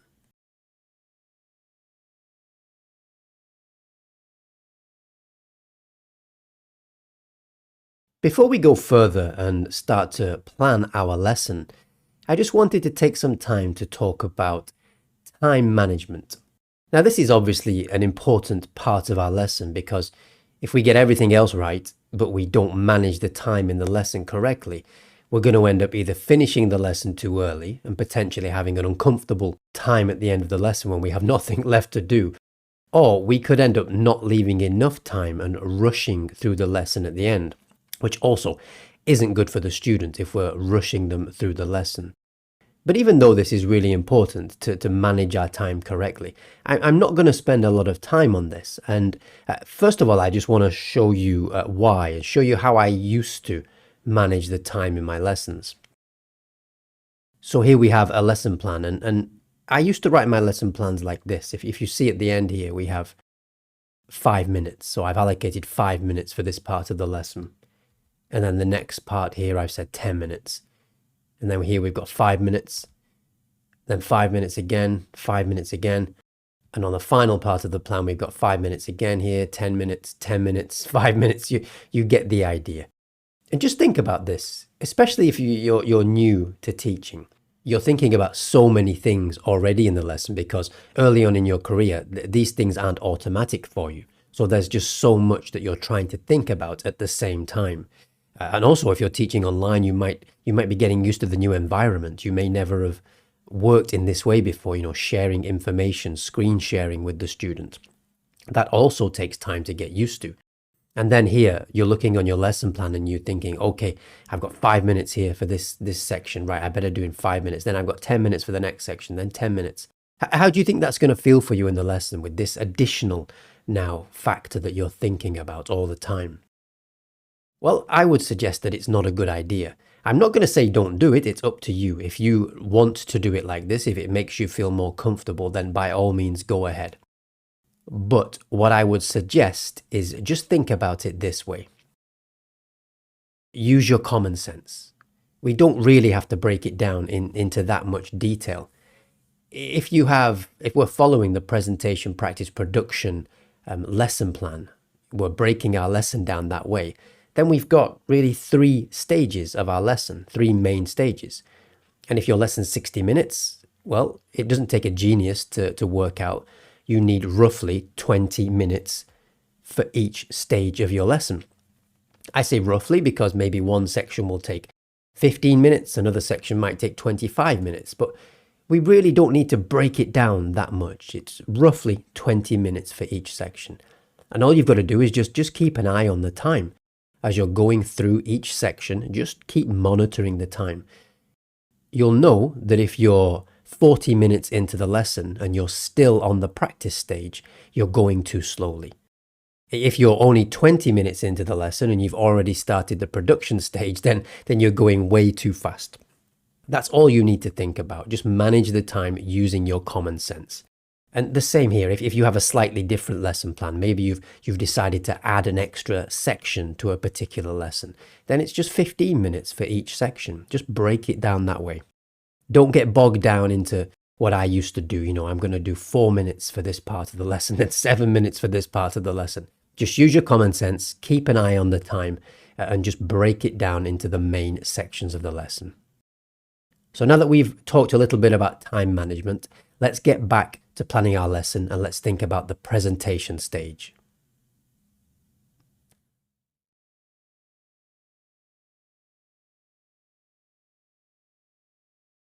In the previous video, we took a look at our material. We decided to check through the worksheet that we're going to use to see what was included and to get a rough skeleton of a lesson plan in our minds to see how we're going to break this worksheet down to get the presentation, practice, production sections that we need for our lesson. And in fact, let's just go back and take another quick look at that worksheet. Here we have the same worksheet. So we checked the teacher's notes.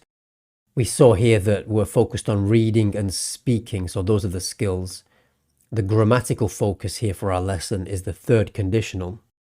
And this is for upper intermediate students. So we already know that our student is this level, so this is appropriate. We then took a look through at what's actually on the section that we're going to give to the student, we saw we have this short reading here for the student and this really good image, a very good image, very evocative, great for eliciting vocabulary. That's going to be our presentation part of the lesson. Here we had some pre-teaching. We're going to teach a little bit of vocabulary in advance. And then we decided that this would be our practice section. So the students will read through some true or false statements, and then they turn those sentences into the target grammar, so into the third conditional. So this is our practice.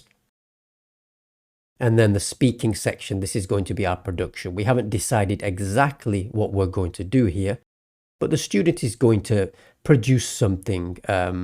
Maybe they will work by themselves and tell us about a bad day they had, or maybe the teacher could work with the students and we could interview each other. We then take the information we get from that interview and then present it using the third conditional. But we can decide. So first, let's focus on the presentation stage. And before we get into the details of what we're going to do, it's always important to think about why we do the things that we do. You can have some success if you just do what you're told, but if you understand why you're doing what you're doing, it's going to make you better at whatever it is you're trying to do. So why do we need this presentation stage? Why don't we just go straight into the worksheet without bothering? Let's just forget the presentation and, let's get into the lesson. Well, again, here we have to think about this from our student's point of view. Our student might have been at work all day. They might have been at university studying something completely different. And when they come to our lesson, their mind might be wandering. They might be thinking about what they need to do tomorrow. The presentation stage, it brings their focus into our lesson. It gets them thinking about the topic of the lesson. If your lesson is going to be about teaching them vocabulary to deal with going to a restaurant, you want to get them thinking about what it's like to be in a restaurant. If you're going to be talking about travel, going through an airport, dealing with customs, you want to get them thinking about being in an airport. It also introduces the target language. This is the first time that the student, or hopefully the first time that they're going to see the new target language, the new vocabulary, the new grammatical structures. And this is how learning works. The first time you see something, you don't remember it, you forget it. So we introduce it, then you see it again later, or you hear it again later, and then over time, slowly, this is reinforced in your memory through repeated exposure and repeated use. So here, we just introduce the target language. We bring the student's focus into the topic of the lesson, and we introduce the target language to them. They start to become familiar with the new language. It also, at this point, gives you a chance, gives the teacher a chance, just to assess how much the student already knows about either this topic or this target language. You may find that your student knows a lot more about this than you initially thought they would. They may already be a little bit familiar with the new target language. And we're going to talk about this a bit later, and this is where it's always good to have a plan B. So if you come to this section and you're presenting the target language, the topic of the lesson, and they know a lot about it, maybe they can already use and produce the target language. And it's at this point you'd need to go to a plan B. But that's for a future video. And we talked about the warmer before, this separate section that we can have right at the beginning of our class that doesn't have to be connected to the topic of the lesson. Well, remember I said it's optional. You don't have to do a warmer. It's up to you. I think it's a good idea. But you could also use the presentation stage as a warmer. If you have a lot to cover in your lesson and you don't want to have this separate section that might eat into 10 minutes of your lesson time, you could just say, okay, the presentation stage is going to be my warmer. This is how I'll get the student relaxed, thinking in English, and at the same time, I'll get them thinking about the topic, and I'll also introduce the target language to them. This is something that you can do. There is no hard and fast rule. You can have a separate warmer, or you could incorporate the warmer into your presentation stage. Totally up to you. So now that we understand why we have this stage, why we bother with this presentation stage, let's go to the next video and let's start to think a bit more in detail about exactly what we are going to do in the presentation stage.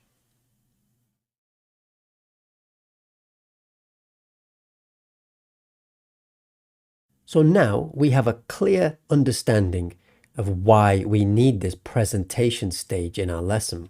Let's finally get down to business. Let's get down to planning this out. So let's think about the procedure that we're going to go through in this section. And what I'm going to do here is really go into some detail because I just want to make the thought process clear for you. When you actually make your lesson plan, the piece of paper that's going to be on your desk as you go through the lesson, that doesn't need to be very detailed. It should just be as close to bullet points as you can get it, so it's easy to follow during the lesson. But right here, let's just get into some detail and think about how we can correctly guide our student through the presentation stage. Now, if you remember, we're going to use this image. Let's see if we can quickly check that. So yeah, let's go back here. So we've got this image and we need to direct the student's attention to this image. So that's the first thing we need to think about. So this would be the first thing that I would go through. Let's just read this and then we'll break it down. So ask your student questions about the picture. Tell them that this was yesterday so they understand that it's in the past. Thinking about this now, we can use eliciting for this. Why are we telling them? That's my mistake here. I shouldn't have wrote tell them, but I'm going to leave that in there because it gets me to think about this. Why should I tell them? Let's elicit. Ask your student, do you think this picture was taken today or in the past? Was this yesterday or last week? And see if you can get your student to tell you, no, this picture was in the past. And now the student is thinking about the past. They're going to be automatically using the past tense when they speak. And now we can direct them back to the picture. So what do you see in the picture? And I'm pretty sure they're going to tell you a woman, and you can now ask them, what's she doing? What do you think this woman is doing? All the time we're getting them to give us the information. And they're going to say something like she's screaming, she's shouting, something like this. Then you can ask them, remembering that this is in the past, how did she feel when this picture was taken? Do you think she was happy? We can use concept checking. If they struggle and they're not sure what to say, do you think she felt happy when this picture was taken? And I'm almost certain that they'll say no. And then ask them, okay, how did she feel? And get some vocabulary from them. They might give you a few words here. Okay, she felt angry. Do you think there's any other? Did she feel anything else? And get some vocabulary from your student. You could even tell them specifically, tell me 5 things that you think she felt. So she felt angry, and try to get something else from them. And then once we have these emotions from the student, then ask your student to give reasons why she felt that way. And here we're going to correctly give instruction. Okay, 5 minutes. Why did she feel angry? Or why did she feel tired? Really simple instruction. I can even show my hand on the webcam. Okay, 5 minutes. Why did she feel angry? Think of as many reasons as you can. Go. Something simple like that. Again, you can use your own words here. And once again, if they're struggling, we could do the first one with them. I could give them an example. Okay, I think she felt angry because, and just get them started with one example. And then we leave the student to work. When the student comes back, after they've completed this task, now we need to get the feedback from the student. And as we get the feedback, we're going to try to structure it for them, guiding them along here. We want to put this in the right framework. So we could even write something like this. Remember, you're screen sharing with them, so you could give them an example beginning for a sentence. She felt angry because. Okay, tell me, why did she feel angry? If they don't use this structure, just repeat it again. Give them their answer back. If they say, because she had a fight with somebody. Oh, so she felt angry because she had a fight with somebody. Eventually, they'll pick up that you want them to use this specific structure. And as they give you this feedback, we're also going to type this on the screen. And I'll show you how to organize this in the next video. So now we've got our feedback from the student. And we're now going to introduce the target language, the third conditional. So we're going to change the student's sentences into the third conditional to show them the structure. And just as an example here, they might say, she felt angry because she lost her bank card. And we're going to change that for the student. We're going to do this for them because at this point, they don't know this grammatical structure. So we change it to, if she hadn't lost her bank card, she wouldn't have felt angry. And we're going to do that for every sentence that the student gives us. And we could even go further and maybe ask our student what each of the sentences has in common. We can underline the structure for them, underline the key parts of the sentence. Just like we have here, if she hadn't lost her bank card, she wouldn't have felt. And if we underline this in every sentence, it will start to become clear to the student. The structure will not be, they won't fully understand it, but they'll start to see that there is a common structure in all of these sentences. And again, it really doesn't matter at this point if they're still a bit confused. The practice stage will help them to reinforce this and to get more familiar with it.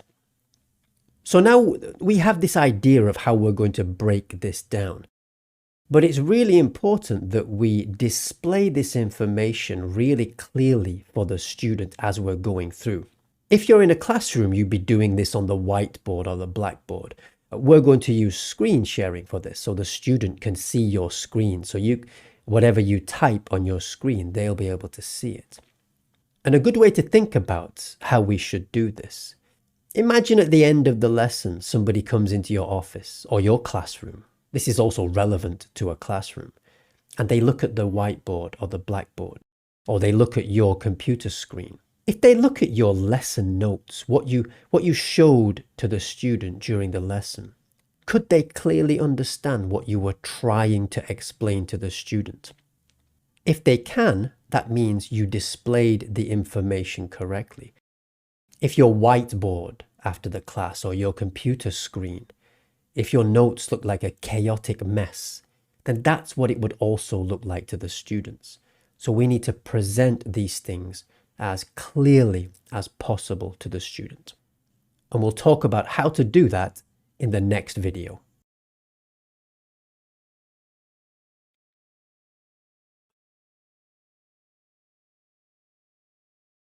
And we finished up in the last video with the procedure of the presentation stage clear in our minds. We have a good idea of how we're going to go through this.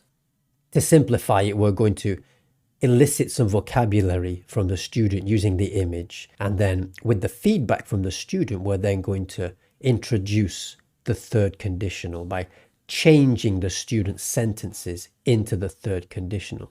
But we need to display this information as we're going through. We need to show the student what we're doing. Make it as clear as possible for them so they can follow along. And as I said before, if you were in a classroom, you do this on the whiteboard or the blackboard. Here in an online setting, we can use screen sharing and our screen becomes the whiteboard or the blackboard. And one thing I was told at the beginning of my career is that if you're going to present information to the student on the whiteboard, or in this case, the computer screen, you need to plan how you're going to do it. How are you going to use the space to display this information clearly to the student? Remember, if it looks like a chaotic mess to you, then it's also a chaotic mess to the student. If it's clear and easy to follow for you, then it's clear and easy to follow for the student. If somebody can look at your screen and easily understand what you're trying to explain to the student, then you're doing it correctly. So the first thing we said we were going to do is we were going to ask the student how the woman felt. We're trying to get some emotions from them. So the first thing I would do is, as the student is giving you this feedback, we just type it out. That's it, nothing more complicated. Don't get 10 or 20 words from the student. Just limit this to 4 or 5 words. We don't need any more. And this is it. This is how you display it. Maybe get the students to quickly read through it after you've written the list. Get angry, scared, tired, annoyed, frustrated. And at this point, if there are any serious pronunciation errors, maybe you have some time to correct those. It's up to you to decide if that's relevant to the lesson. And then next, we said that we were going to ask the student why this woman felt these emotions. What made her feel angry, scared, tired, annoyed, or frustrated? Well, let's just write the question out here. Whatever emotion we decide to focus on, let's just write the question on the screen. You could even get the student to choose one of these emotions and just focus on it. And here we can ask them the question and they can see the question as we are saying it. Okay, so why did she feel angry? We can give our instruction, okay, 5 minutes. Why did she feel tired? Think of 5 reasons. Think of as many reasons as you can. Go. And that's it. That's all we need to do to get them started. Remember, if they get stuck, you could do a first example for them. And next, we're getting the feedback from the student. And I said we need to try to structure it for the student. So as they give you the feedback, let's write this out also. It's okay to ask your student just to stop for a second while you write something out if you're not an amazing typer. And that's it. We display this clearly on the screen for the student to see it. And again, we can ask the student to read through this. Okay, just read sentence 1. She felt angry, and then get the student to finish. Read the next sentence. Read the next sentence. And do you see here already, we have a clear structure that the student can follow. If somebody looks at this, they can see what we're doing. So we got our feedback, and now we said next we're going to introduce the target language to the student. So I would read this. I would say, okay, so she felt angry because she lost her bank card. What if she hadn't lost her bank card? If she hadn't lost her bank card, she wouldn't have felt angry. She felt angry because she lost her bank card.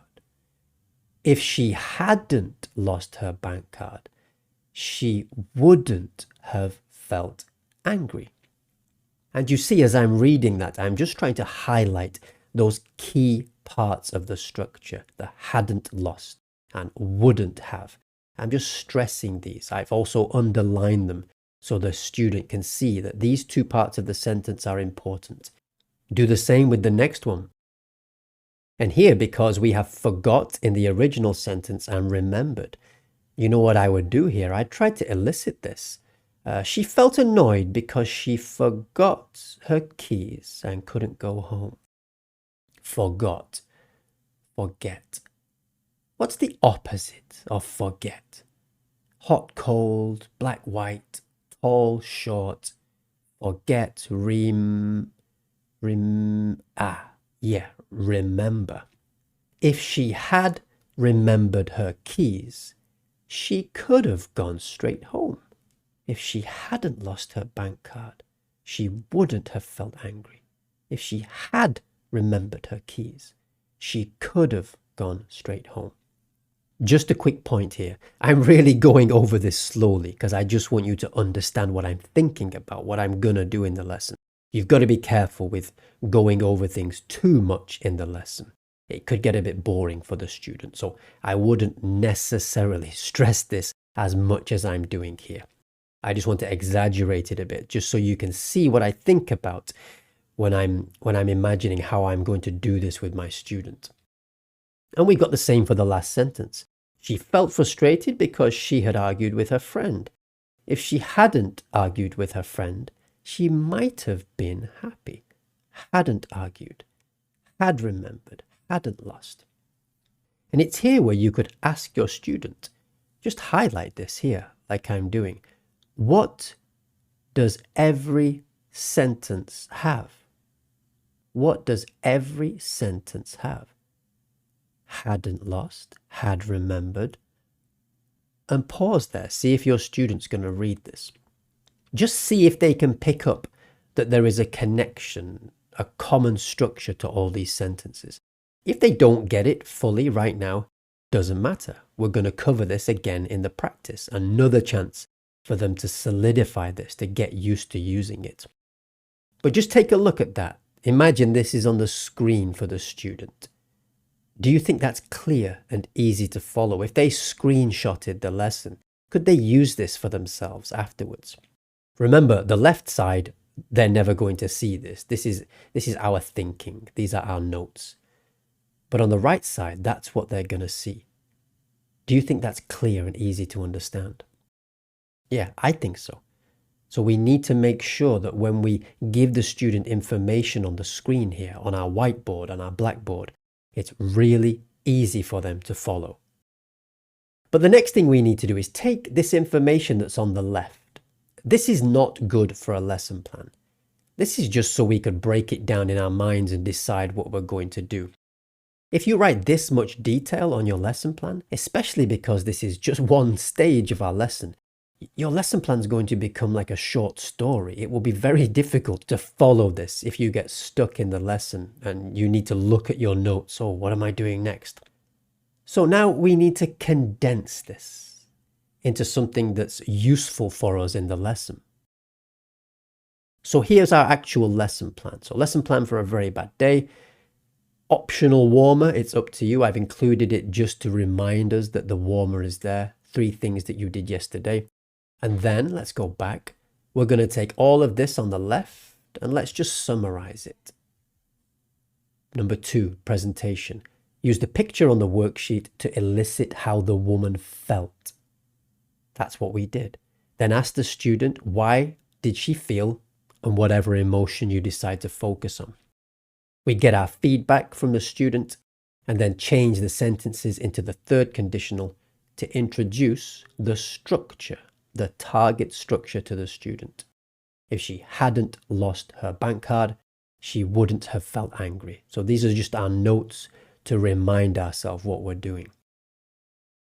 Look at the difference between this initial planning and what we eventually end up with. Your lesson plan, the piece of paper you're going to look at during your lesson, should be as brief as possible. It's just there to jog your memory. And now we have the presentation stage planned. Let's move forward and take a look at the practice stage.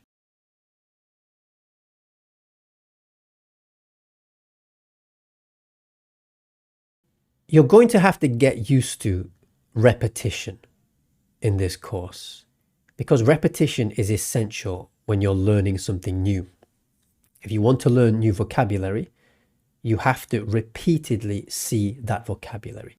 Repeated exposure. If you want to learn to play the violin, you have to repeatedly do the same things over and over again. Practice those same skills over and over again.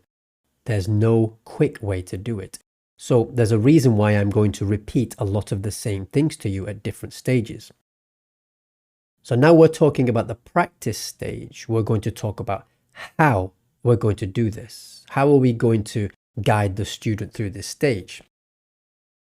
And before we can plan the practice stage of the lesson, we need to understand the goal of the production stage. I've said this a lot. We cannot get to our destination. We cannot plan our route to our destination if we don't know what the destination is. We start off with a general idea of what we want at the end of our lesson so that we can plan from the beginning of the lesson and guide the student to that point. But it's the same at each individual stage. We need to remind ourselves, We can't plan the presentation stage correctly if we don't know what we want to do in the practice stage. We can't plan the practice stage correctly if we don't know what we're going to do in the production stage. It's really important to remind yourself of this all the time. Why are you doing what you're doing? What's the purpose? If we don't know where we're going, we can't decide how to get there. So before we actually go into the procedure for the practice stage, let's just remind ourselves what we are planning to do at the end of the lesson, because we're near the end of the lesson plan. The next stage is the production. So here is the production stage. So we're not thinking about writing or reading here. It's going to be speaking. And we decided that we were going to have the student talk about a bad day that they had using the third conditional. And if we're going to get them to talk about a bad day, it's a good idea to get them to talk about somebody else's bad day first, to read about somebody else's bad day, and how we can then imagine what would have happened if events had been different. And that's what we're going to do here in this section. Give them a chance to read through this article about this lady's bad day. First, we're just going to get the information back, but then we're going to imagine what would have happened. If she had set her alarm, she would have been on time. So that when they come to talk about their own bad day, they already have an idea. They have the situation, the scenario in their minds. So now, let's take a look in a bit more detail about how we're going to organize the procedure for the practice stage of the lesson. And what I've done here, just to make it a bit easier, instead of going backwards and forwards to the worksheet, I've just put the worksheet here on the right of the screen so we can see it as we're going through the practice stage. And remember, again, as we're going through the procedure of the practice stage, we're going to really break it down into a lot of detail. This is just for our benefit, so we get the stages clear in our head. And remember, when we put it on the lesson plan, we're going to really condense it into as brief a description as possible. It's just to jog our memory. So what we'll do here, we'll just go through the procedure. I'm not going to go into any detail here about how we're going to do this. First, let's just talk about what we need to do. And then in the next video, we'll decide how we're going to display this to the student, exactly how we're going to guide the student through it. But let's just decide what to do first. So we got our worksheet. Now, if we want the student to read something, what do we need to check first? Are they going to know all the vocabulary? No. So the first thing we need to do here is this section at the top. So what's the name for this? This is this is the pre-teaching. So number one, we're going to pre-teach the vocabulary in exercise 1. And because there are only 4 words here, this is a really short pre-teaching, and it's with an upper intermediate student. I wouldn't do this in advance. If it was 10 words, I would send it the day before to the student. Here though, let's just go through it with them. And we're going to keep it as simple as possible, not spend a lot of time on this. Really, with an upper intermediate student, this should be fairly straightforward.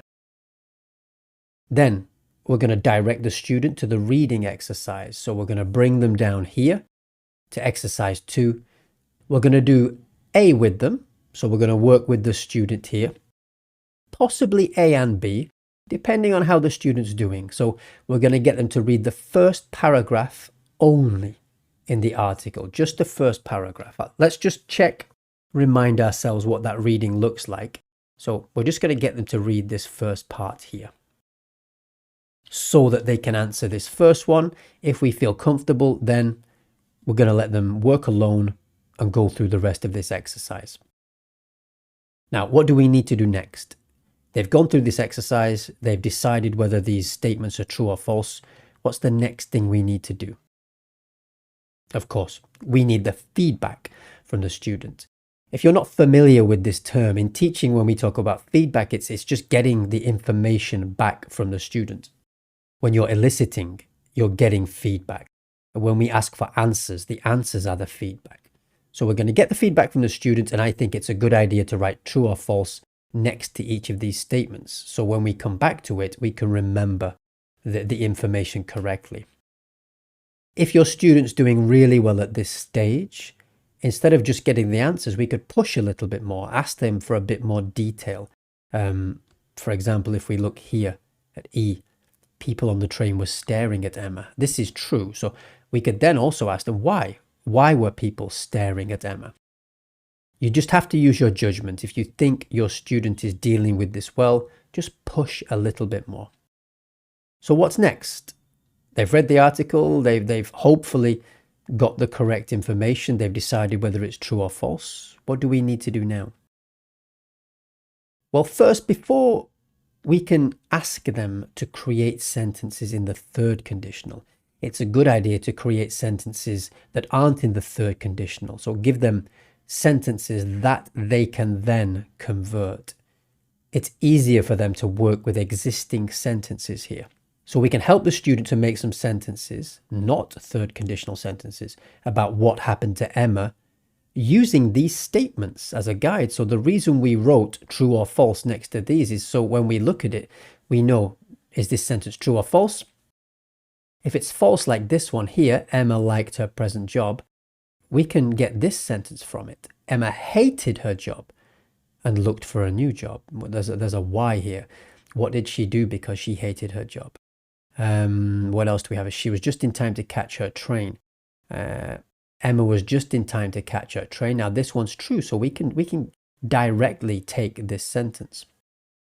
So we want to get some sentences here that the student can then use to change into the third conditional. We're always giving students building blocks that they can use to produce something. We need to help them as much as possible. Give them a structure to work within. So now we're going to have hopefully 5 sentences. I've put aim for 5 sentences here. Now that we've got our sentences, let's first work with the student, change the first sentence into the third conditional, like we did with the reading. We did the first example with them. It's always a good thing because it gives the student a clear idea of what you want them to do. As we're doing it, we could also review the structure, just remind them, like we did in the introduction. If Emma had liked her job, she wouldn't have looked for a new job. We can just stress the structure to them. You could do one example with them. If you think they're okay, then we're going to get the student and give them time to work alone, change the remaining sentences into the third conditional. If they're struggling, we could work on the first 2 sentences with them. Set them to work, give them time, and as always, when they're ready, we get the feedback. So we now want them to tell us what these sentences are if they're changed into the third conditional. We're doing the same thing here. We're slowly handing more control to the student. Now they're going to be speaking more than the teacher. And that's the goal of this stage, getting them to practice with this structure and figure out how to use this, get a bit more comfortable with it, so that in the production stage, they're more prepared to do what we're going to ask them to do.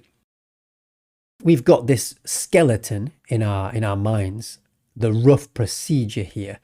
Let's do what we did before and let's imagine that we're presenting to the student now. So let's plan how we're going to display this information on the screen and how we're going to help the student go through this section.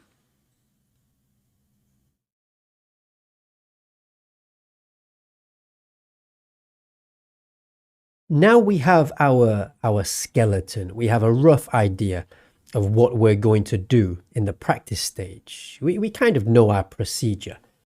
So now let's go back through that procedure and decide how we're going to do this. So not just the what, but how we're going to do it.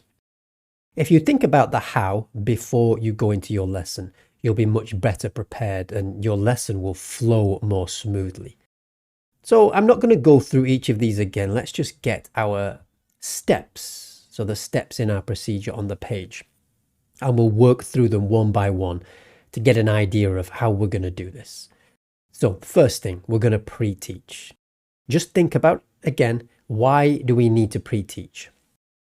We're going to ask our student, so these are the teacher's notes. we're going to ask our student to read this article.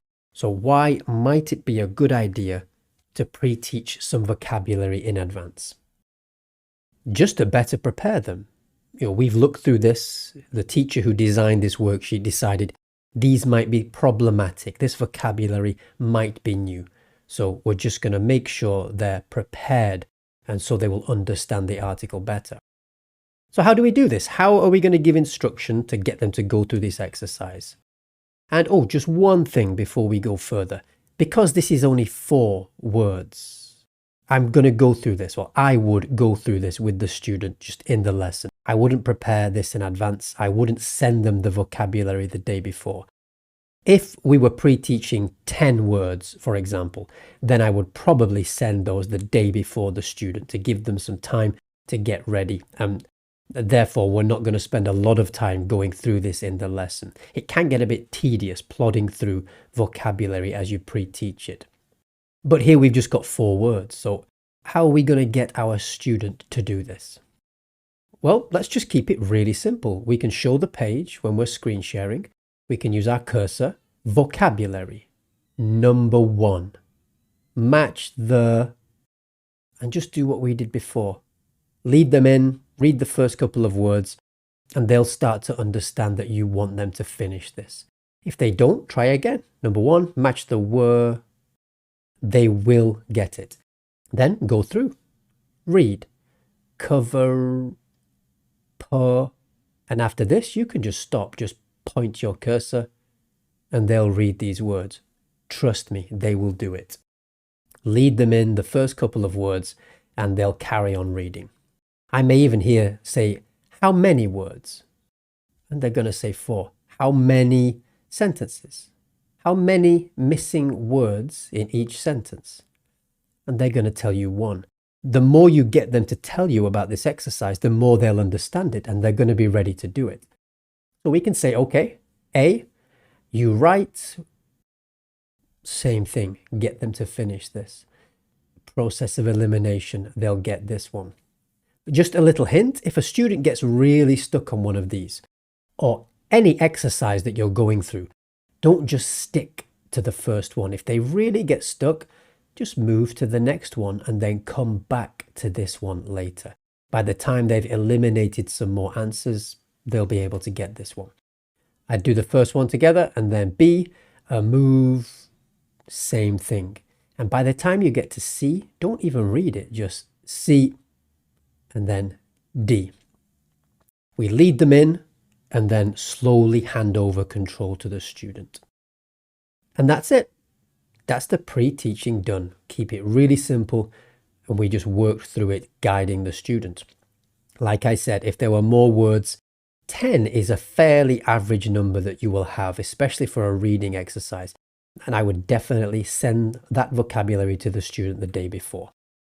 So now we've pre-taught, how do we get the student down here? So number 2, direct the student to the reading exercise.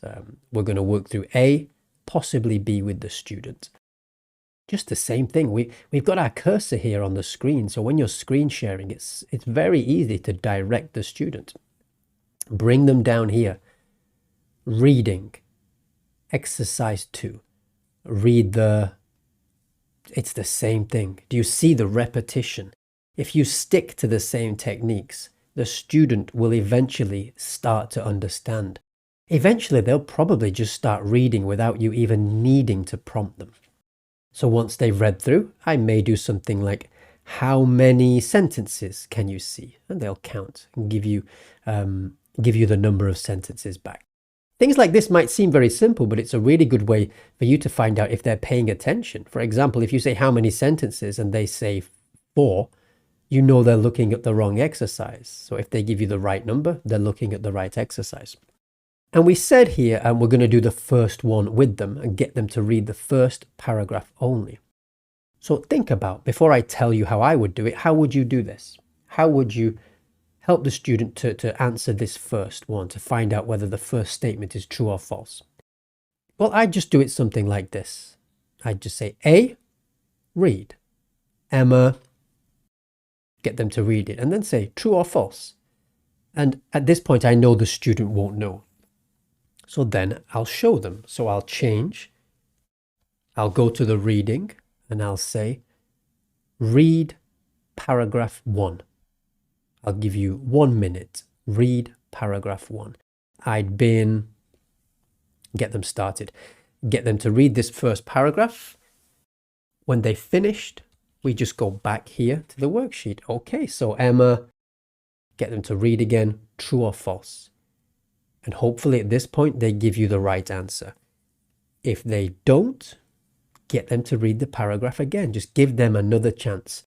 If they get really stuck, because we have our cursor and we're screen sharing, we can just give them a hint. You know, you could place your cursor strategically to try and guide them to the answer. But I think at upper intermediate level, they're going to get this. If you feel that your student's getting it, that they understand the exercise, then I would just say B, C, D, E, F, G, H, 5 minutes.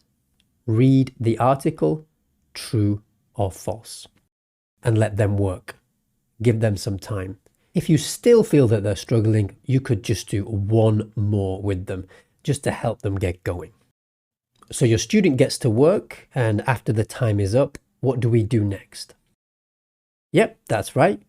Number 3, we need to get feedback from the student. And we said here that we would write true or false next to each statement as we get the answer back. And you will understand why we're doing this a bit later. But I think it's good practice anyway to keep a record of the answers that we've got. So same thing, bring the student in. Okay, A, Emma liked. Get them to read the sentence. True or false? And we're hoping they give us the right answer, and we can type an F next to this answer. The next one, lead them in again, but not as much. B, we don't even say true or false this time, and just wait for their answer. C, give them time to answer, and then we go through. So I'm not reading anymore, I'm just saying the number. G, H. We just lead them in, help them with the first examples, and then slowly we take a back seat, let the student take control.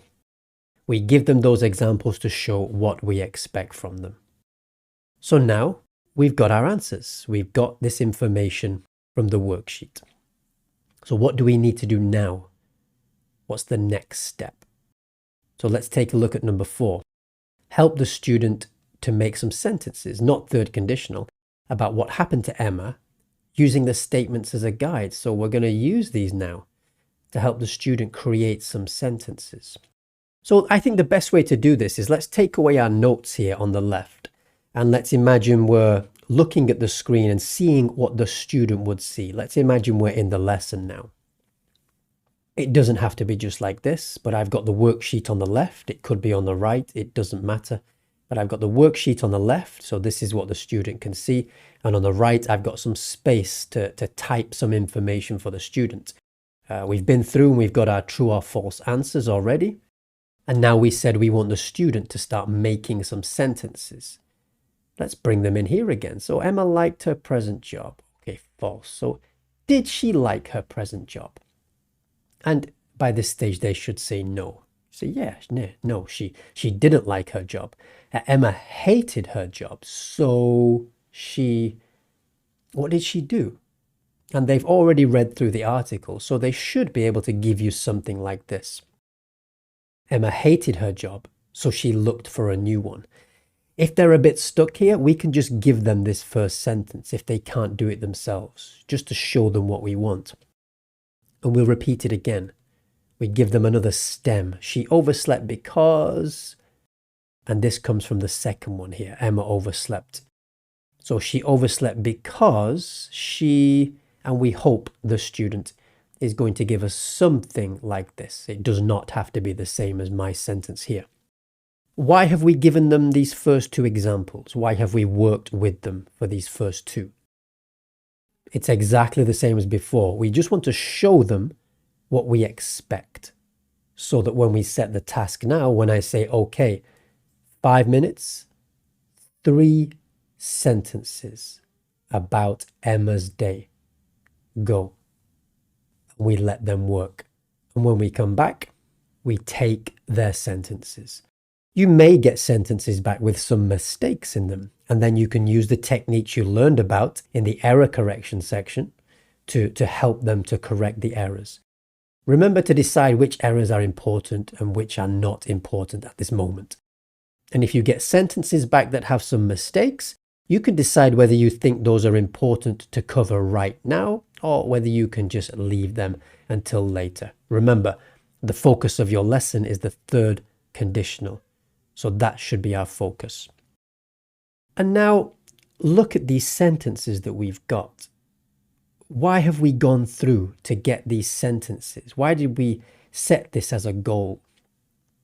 What can the student now do with these sentences?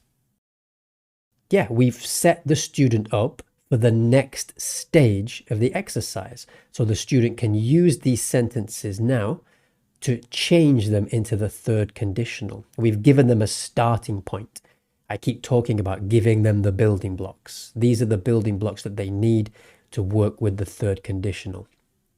So let's take a quick check back at our notes. And here we can see our next section. So 5, 6, and 7. Work with the student to change the first sentence into the third conditional. And then we're going to get the student to work alone and change the remaining sentences. So let's talk about that in more detail in the next video.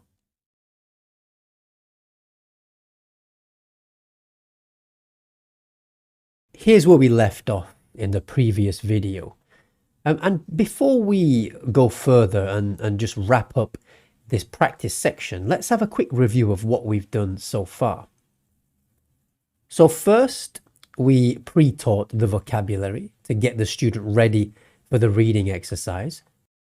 And then the student read the text and decided whether these statements were true or false. And we kept a record of this information, of their answers. And then we helped the student to take this information and to create these 5 sentences.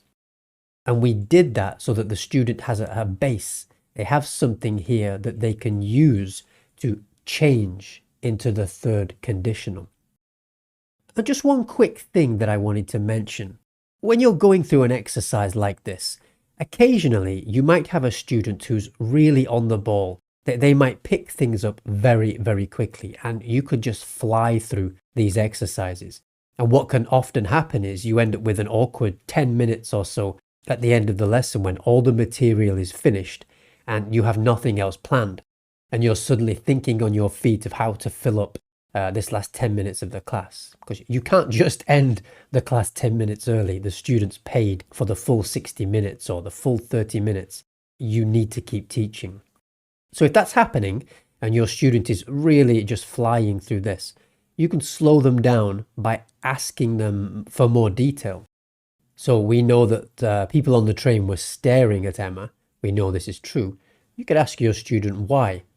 Why were people on the train staring at Emma? Get them to find this information. Again, with this one here, Emma was worried what the interviewer would think of her.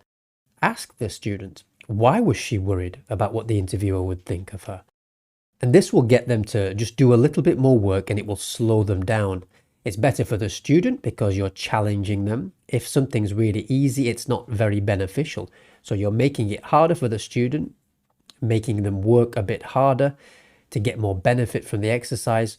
And it's also going to help you to avoid that awkward period at the end of a class when all the material's finished and you've got nothing else planned.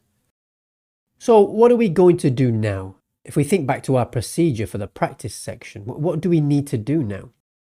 Well, the whole purpose here is to get the student now to change these sentences into the third conditional.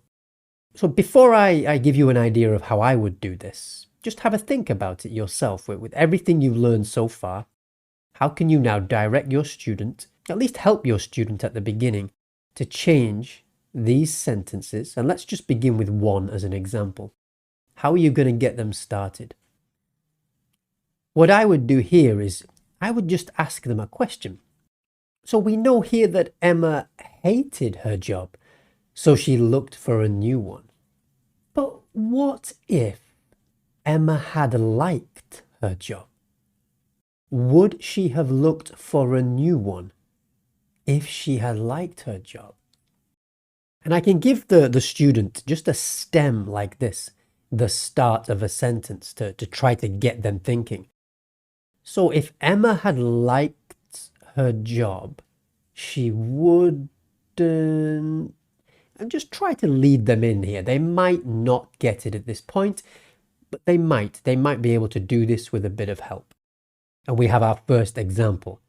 If Emma had liked her job, she wouldn't have looked for a new one. So she hated her job, so she looked for a new one.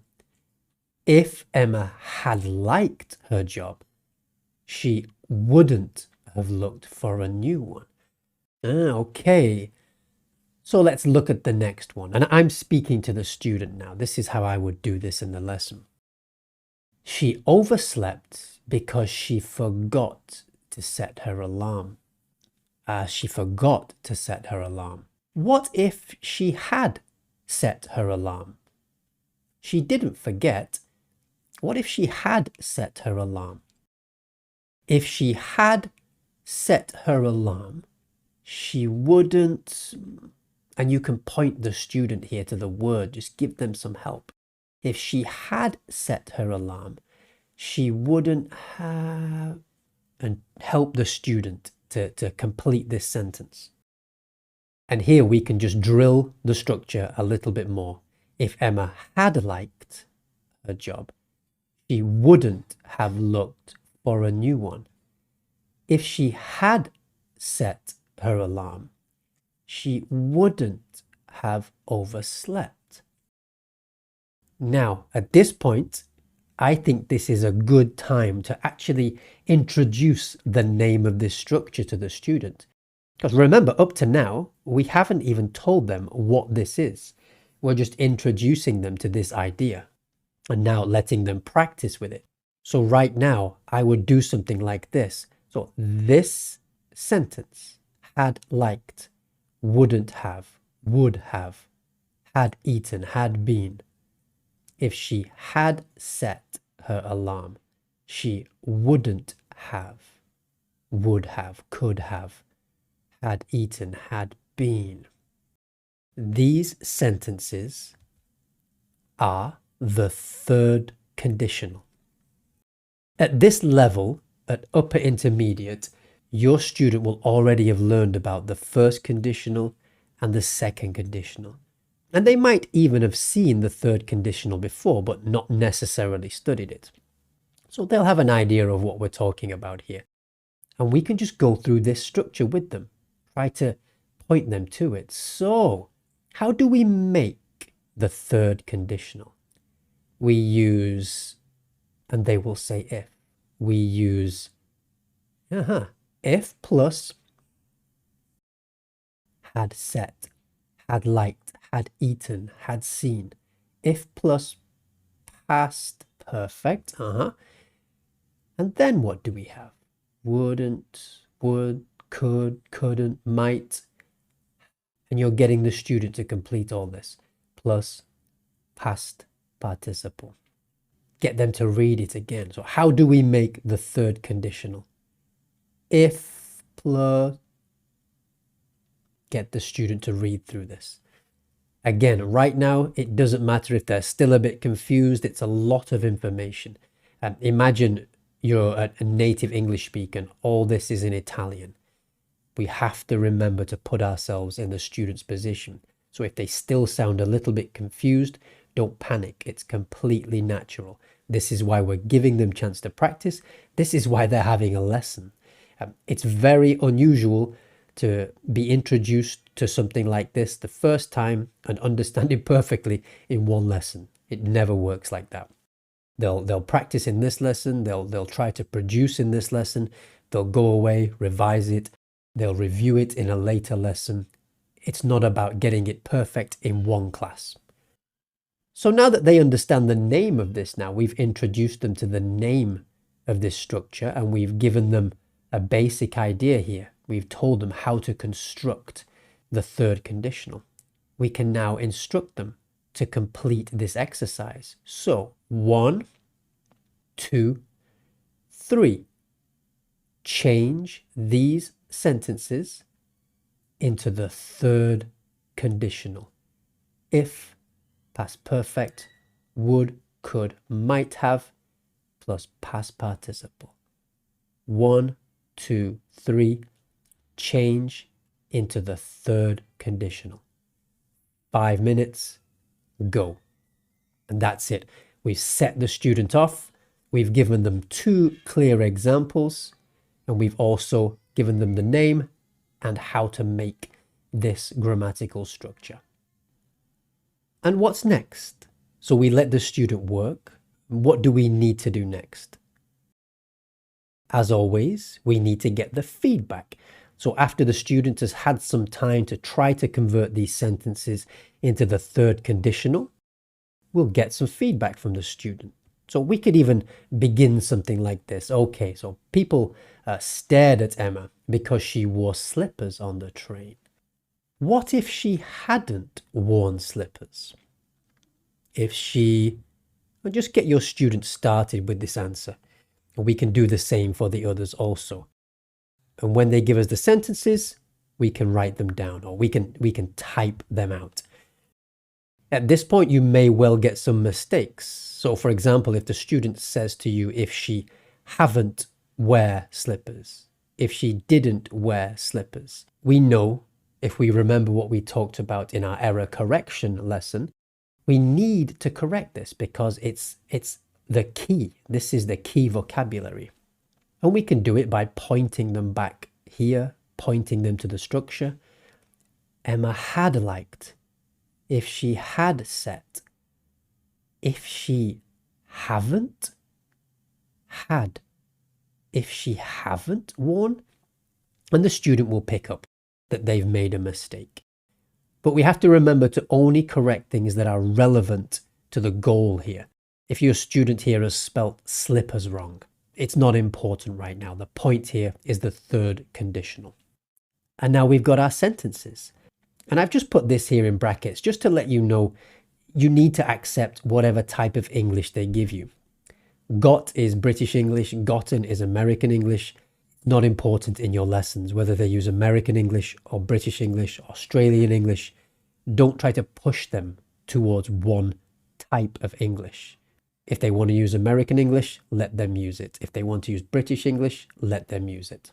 So now that we've got our sentences and we've been through and we've corrected some of the mistakes here, now I think it's a chance for us to get them to think a bit more deeply before we move on.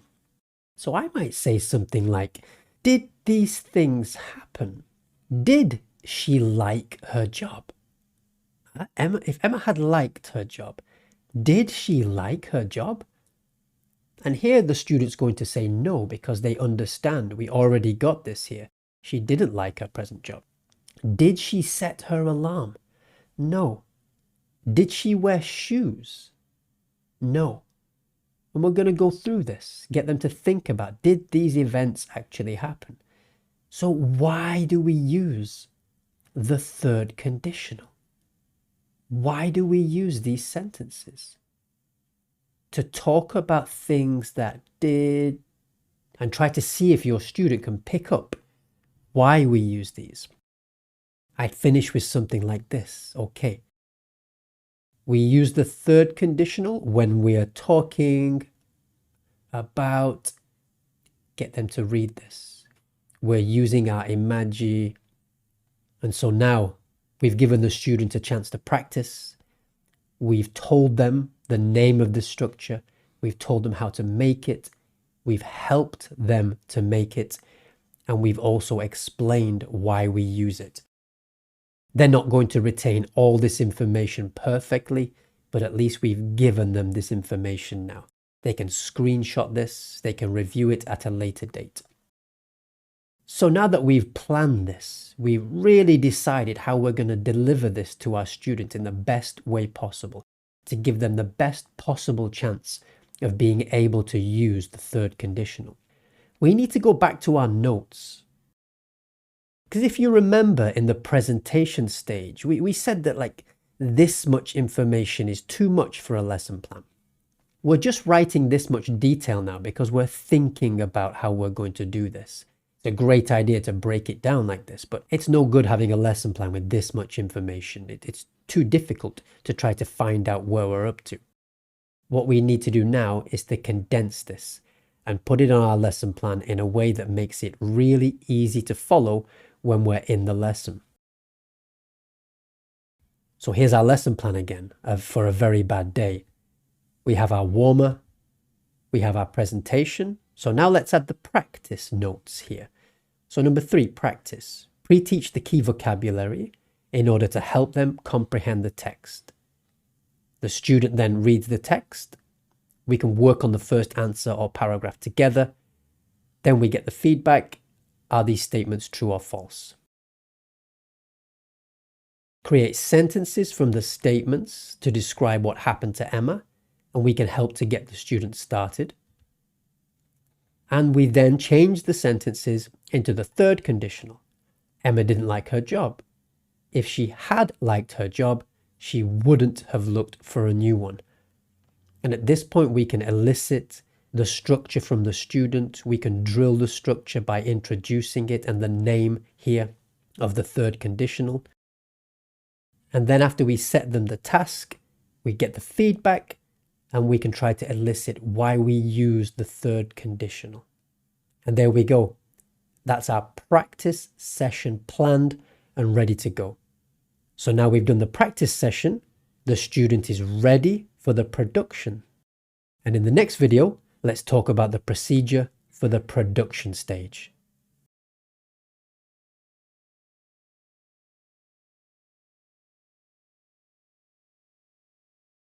And here we are in the final stage of the lesson. We've done all the hard work in the presentation stage and the practice stage, preparing our student for the production stage of the lesson.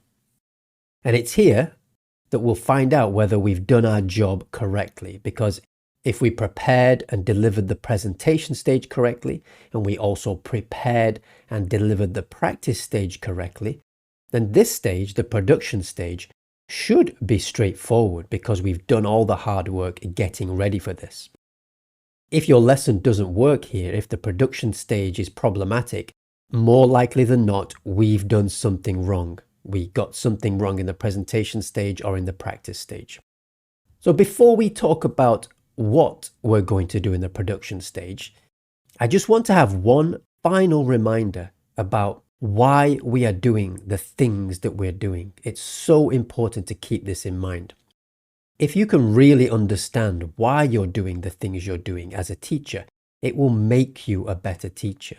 It will enable you to plan lessons more successfully. So we talked about this before. If we want the student to produce something in English or in the target language, if you're an Italian teacher, it's exactly the same thing. If you want the student to produce something in Italian, we must first give them all the building blocks that they need so they can build the language. You can't just throw a task at the student and expect them to do it. We always have to prepare them for it. If the student can't do a task, it's our fault. We didn't properly prepare the student for that task. And we did this right at the beginning. We thought about our goal before we even started planning. We got a rough idea of the goal of our lesson. We knew that we wanted our student to be producing something using the third conditional, and we said that it was going to be speaking. So they're going to be telling us about something using the third conditional. And then we worked backwards and started to plan our lesson. And if you do it this way, if you think of the goal of the lesson, like that goal that we had, think of that as a building that we want our students to construct at the end of the lesson. In order to do that, we need to pull that building apart. Once we've decided what that production activity is going to be, we need to pull it apart. And then as the lesson goes on in the presentation stage, the practice stage, we're giving those pieces, those blocks back to the students, but we're doing it in a way that allows them to see how to put them back together again. Imagine you're showing somebody how to make a building, a really simple building. We imagine the finished building and we pull it apart. We take off the chimney, we take off the roof, we remove the walls, take the windows and the doors out of the walls. We lift up the foundation. Now, we wouldn't give them the chimney first if we're teaching somebody how to put that back together again. We're not going to talk about the chimney first. We'd introduce the foundations first, then the walls, then we'd put the windows and the doors in, and then we might leave it up to the student to figure out how to put the roof and the chimney back on. That's what we're doing here. We're trying to give the students the information, these building blocks back in a logical order that's going to make sense to them. And this is why we take time to make a lesson plan. Because a good lesson plan helps you to make sure that you're giving your student the correct building blocks for them to be able to produce the target language in the final stage of the lesson. Do you remember right at the beginning of the course, I asked you the question, can you teach without planning your lesson? I hope that makes more sense to you now. Imagine trying to do everything that we've done here, like in the moment, thinking on your feet. How sure could you be that you're giving your student everything they need to be able to now use the third conditional successfully? That's what your lesson plan does. It makes sure that you're giving the student everything they need to get ready for this stage of the lesson. And it will also therefore help you if the lesson goes wrong. You can look back at your lesson plan and you'll be able to figure out, most of the time it's the teacher's fault. I realized that after I'd been teaching for a while. You might leave a lesson sometimes feeling frustrated and angry. Your student just made a mess of the final stage of the lesson. In the production stage, they just couldn't do anything. But with some reflection, if you look back at your lesson plan, you'll probably realize that it was your fault. You missed something out. They were confused because the teacher didn't do their job correctly. So with that in mind, let's now go on and talk about the procedure that we're going to go through in this section. There's not really a lot on the worksheet here. We already decided this is going to be a speaking activity. And we're going to follow the same format. We want the student to talk about a bad day that they had. It makes sense. Why change the topic now? If we suddenly ask them to talk about something totally different, it might be confusing. So what's our procedure going to be? Now, bearing in mind that this could be the first time your student has ever used the third conditional. Up until this lesson, they might not even have known that the third conditional exists.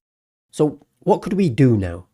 What could we do now to help them, just to jog their memory? What might be a good idea? Well, I think a quick review here of the third conditional would be a good idea. Nothing intense. We're not going to go into a lot of detail. We're just going to flash their memory again. Just give them another look at how to make this. Refresh them again. Ask them why we use it. And that's it. No more than a couple of minutes. We just want to make sure that they're ready for this stage. And then, like we've done before, if we want the student to produce something, we always need to give them some kind of example. It's like the building blocks example works for the whole lesson, but it's also in the individual stages. If we want the student to do something now, we need to give them the right building blocks to get them ready.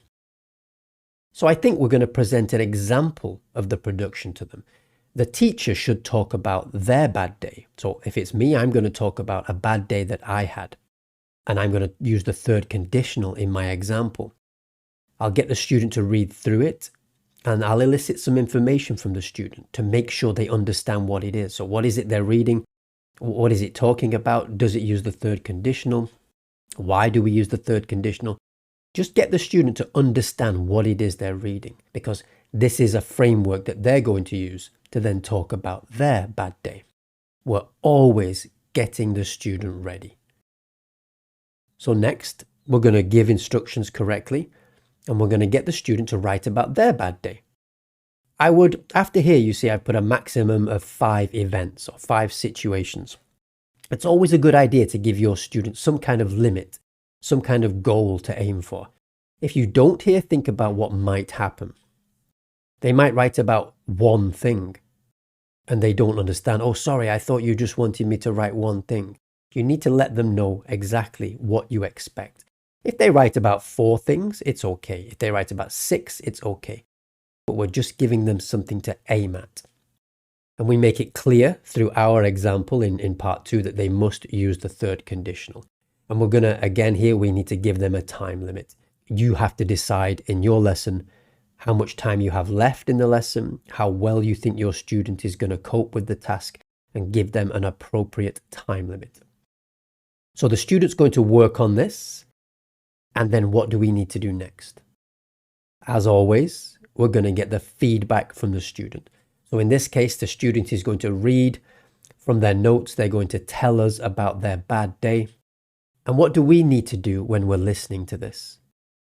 If the student makes a mistake, should we interrupt them?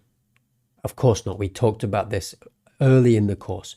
We're just going to listen, make some notes, and we're only going to correct errors connected to the third conditional. If they mispronounce a word, like if they're talking about the train station and they say the train station, that doesn't matter.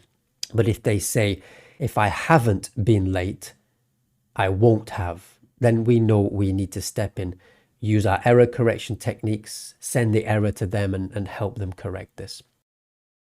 There's one more thing that I think we should do here, that we should add to our procedure, just to wrap up the lesson nicely. Can you think of anything that we could do right at the end here to wrap up our lesson? I'd have just a really simple final review. What did you learn about today? Just ask the student this question. What did you learn about in today's lesson? What did we do in today's lesson? And hopefully they can tell you we learned about the third conditional. And you could ask them again, so and why do you use the third conditional? Just by asking this, it's just reinforcing everything they've learned, and it's a nice way to finish off the lesson. And that's it. So do you see what I mean about this should be more simple? We've done the bulk of the work in the previous sections. If you've done that right, this section, the production stage, should be much more simple. So now we've decided our procedure, let's think about how we're going to show this, how we're going to display this information and guide the student through this stage.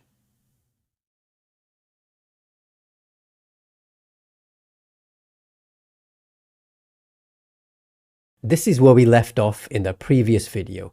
So we walked through our procedure and we decided what we need to do in this final production stage of our lesson. Now let's take a look at how we're going to show this to the student on the screen and how we're going to guide them through this final stage. So here we are. This is what your student is going to see in the lesson. Now we said that we're going to have a quick review first of the third conditional, and we said that it needs to be simple. So can you think of how we could do that? What's the easiest way we can get this information from our student, get them to talk about the third conditional? I just asked them a question here. Type this on the screen, or you can ask this verbally. You don't always have to type these out, but I'd get them to read this. And see what your student can tell you. If they're a bit stuck, give them an example sentence. If I hadn't become a teacher, I wouldn't have met you. Something like that. And see what you can get from them. If they get a bit stuck, give them something to work with. Now I've taken this directly from the worksheet. If you can do things like this, do it. Make your life easier. I just cut this out of the worksheet and I'd use this with my student. Get them to read here. If I'd, I would, and then go through the structure with them. I'm not going to go into this in a huge amount of detail, every part. It's just a refresher. The student can use this after the lesson to review. Remember, the goal here is not to get them to be masters of the third conditional or whatever you're teaching and understand every single detail perfectly. We're just introducing it to them for the first time in this lesson, and they'll review it again in the future and they'll perfect it eventually in time. And what else do we need to ask them? So here we've asked them, how do we make it? We also need to know, why do we use the third conditional? Another good question. And see what they can tell you. If they get stuck, you could also give them a clue, or you could write something like this, get them to read. We use, and just stress these parts here. events that didn't happen. Okay, we use the third conditional to talk about events in the past that didn't happen and get them to read again. These are just my examples. You can write sentences in your own way. We use our and get the student to read here and just highlight the important parts. These things didn't happen. It's our imagination. And we can give them some further examples just to hammer the point home, one final reminder. This really happened. I was late. And as always, just get the student to read this. Stress the differences here. Really happened. Imagination. Was late. Hadn't been late. Was angry. Wouldn't have been angry. And that's it. That's the review. I'm not going to go into any more detail here. This should take a couple of minutes at the most, and then we can move on. And what was next? What did we say we need to do next? Remember about getting the student ready, giving them the building blocks. So if we want them to talk about their bad day, we're going to talk about our bad day first. So the teacher is going to talk about their bad day. You will talk about your bad day. And why are we doing this? What's the point? We're giving the student an example of what we want from them.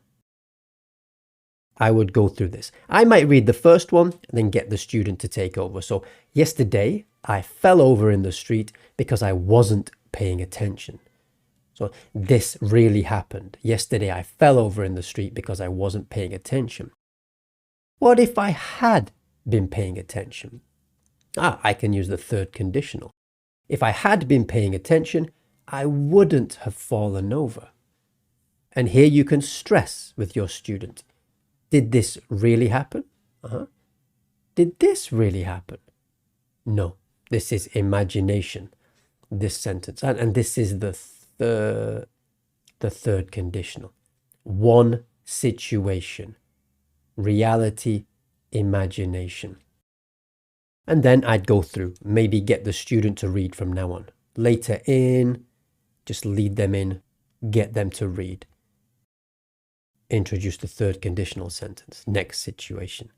And go through all of your sentences, making sure your student understands this is the reality, this is the imagination with the third conditional.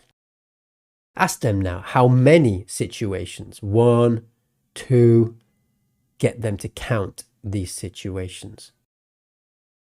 And then what we need to do, show this to the student so they know now this is talking about them. So here I've imagined my student is called Mark. If your student is called Sarah, this will be Sarah's bad day. You can ask them, is this my bad day or your bad day? And they will understand it's their bad day. Read, yes, if. Okay, so how many situations here? 1 situation.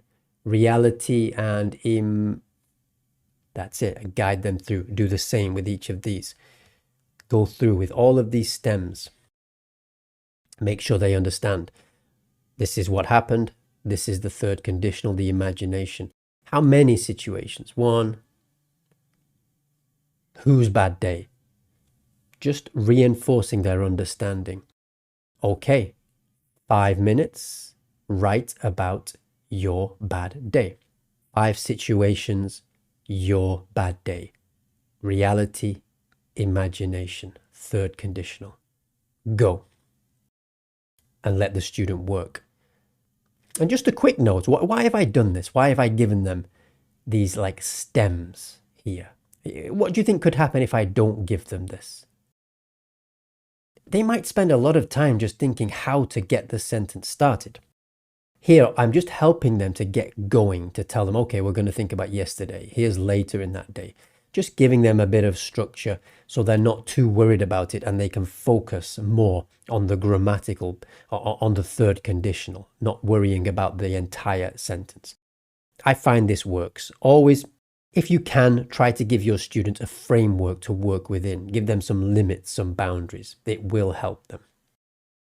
And then when your student comes back, what do we need to do? Listen. That's all we need to do. Okay, tell me about your bad day. Get a pen and paper ready. Listen to what they say. and write down only the mistakes that are relevant to your target language.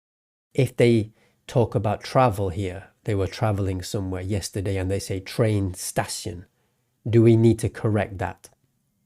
No.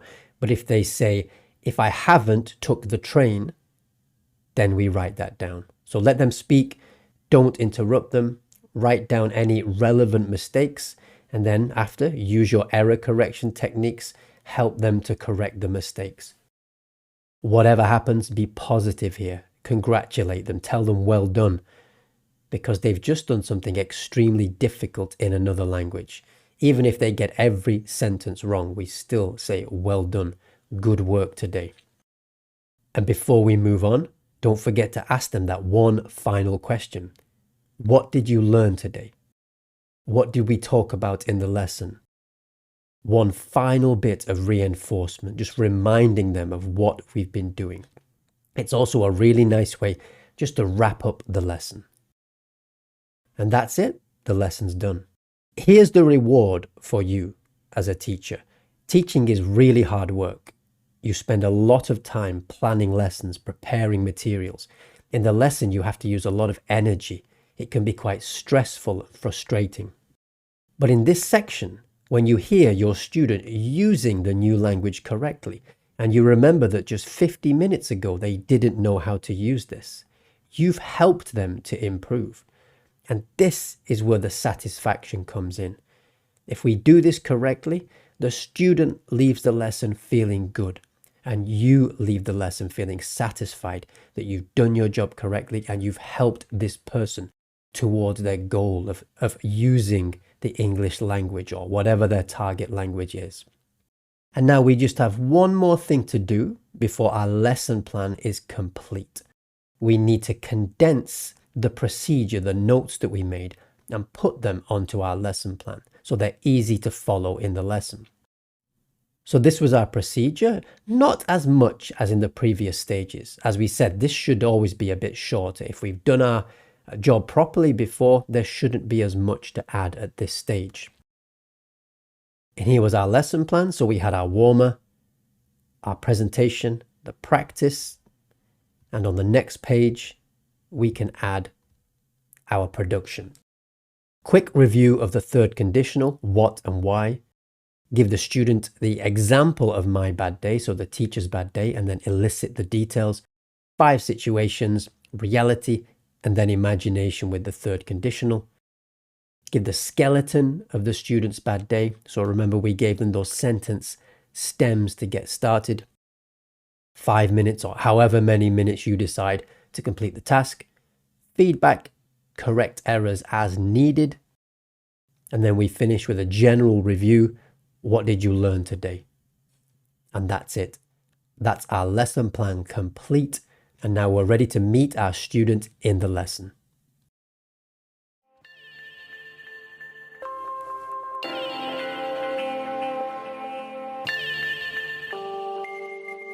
Now that we have our new skills and we know how to plan our lessons, it makes sense now to actually start to think about, where are we going to go and find work? Where can we earn a living as an online English teacher?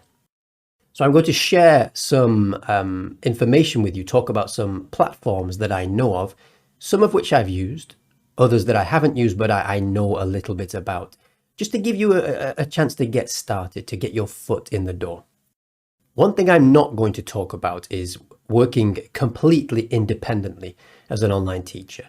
So like making your own website, marketing yourself, getting 100% getting your own students.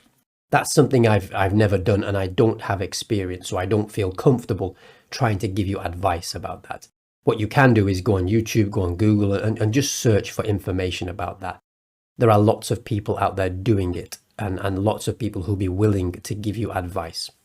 What I'm going to talk about are online platforms for teachers. The reason I use these is because they take away all that, the hard work in marketing yourself. Once you're accepted onto one of these platforms, the students come to these platforms to look for teachers. So you don't have to go out and look for students. They come to you. And especially some of these sites like italki and Verbling that we're going to talk about, you have thousands and thousands of students using these sites. So you, in my experience, that you have no trouble getting a full schedule as a teacher. So let's start talking about italki here. So this is the one I would say I have the most experience with. I currently use italki. I've taught just about 1,000 lessons now online with italki. The way it works is you apply, and there are two ways that you can apply with italki. You can work as a community tutor, or you can work as a professional teacher. The difference being that if you want to work as a professional teacher, you have to have certification. So you have to have a TEFL certificate or a CELTA certificate to be accepted. If you don't have certification, you can apply to be a community tutor. The trade-off there is that if you're a community tutor, the students will expect to pay you less money because they know that you don't have official qualification. You still might be a really good teacher, but you don't have the certificate to back that up. But what it will do as a community tutor is just allow you to get on the platform, get your foot in the door, and get the experience you need. And at the same time as doing that, you can be working your way towards getting certified.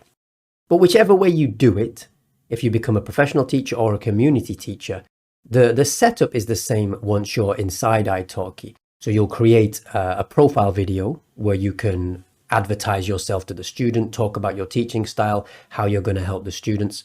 And then you have complete control over your schedule. So you can say exactly when you want to work. You can set time aside every day at specific times that suit you. As far as I'm aware, there's no minimum, and the maximum would be 24 hours a day. You could open your schedule up completely. And you also have control over the lessons you want to teach. So you can offer specific lessons. You could just say general English, or you can offer lessons using video from famous TV shows. You could have a whole series of lessons on Game of Thrones, Harry Potter, whatever you want to do. You can offer reading lessons based on a certain newspaper. You can set up the lessons that you want to offer, and the students can then see those lessons on your profile and decide if they're interested in learning with you. And then what they'll do is check your schedule, find a time that suits them, and they book a lesson in advance. I think the minimum or the cutoff point is 12 hours in advance. That's the minimum. I think you can change it if you want to, but then it gets quite difficult. You could have a student booking a lesson while you're asleep in the middle of the night, and then you wake up and you've had no time to plan. I usually have mine to at least 12 hours notice. But that means you have a fixed schedule, so you can look ahead and see exactly how many lessons you have each day. And when you're teaching on here, you can use Skype, or you can use Zoom, Google Hangouts to deliver your lessons. Or you can also use italki's classroom. They have their own classroom, so they give you a lot of flexibility. A lot of these platforms don't want you to take the students outside their platform. And in my experience, I've never had trouble finding students on italki. It goes up and down. Sometimes it's very busy. Sometimes it goes a bit more quiet. But you usually have a lot of students booking lessons with you. The downside to italki is the way they pay. They charge a 15% commission on your lesson. So if you charge $10 for your lesson, and you have complete control over the price. Most teachers seem to set their lesson between $10 and around about $20 per hour per 60 minutes. And if you set your lessons to $10, italki takes 15%, so you'll get paid $8.50, and that's a 15% flat fee. And then they pay out twice a month, and there are certain cut-off points. So I think it's the 15th and either the 25th or the 26th of each month. So if you put in your withdrawal request on the 14th, then you'll go into the 15th payout. But then you have to wait for usually about another 10 days to actually get the money. It's a very slow process. You can pay $10 to get your money within 48 hours. So if you want to get your money more quickly, you have to pay a bit more. But that starts to add up then. You're paying 15% commission on every single lesson, or you're paying a 15% fee to italki on every lesson. Then if you want to pay another $10, it might not sound much, but on top of everything else, it can seem a bit unfair at times. You're paying to get your money, but that's just the way it is. The plus of italki is they have a huge student base, so you'll never have trouble finding lessons on there, finding students. The downside is their payout method, I would say, is a bit stingy, then it's quite slow to get your money. The other platform I would recommend next is Verbling. I switched from Verbling to using italki when I moved from Europe to Asia. When I lived in Europe, I got a lot more lessons on Verbling, not so many on italki. Since moving to Asia, I get more lessons on italki, not so many on Verbling. I've actually stopped using Verbling because it's just not worth it. I hardly get any students at my current location. So I guess it depends on where you live in the world. The only downside at the moment to Verbling is that they're not currently accepting new teachers. I think during the pandemic, a huge amount of people have started to work online, and I guess they've had a lot more people applying to teach online. It's worth checking back because it is a really good platform to use. They do require you to be certified though. There is no community tutor option on Verbling. You must prove that you have a TEFL certificate or a CELTA certificate. It's the same as italki in as much as they have a large student base.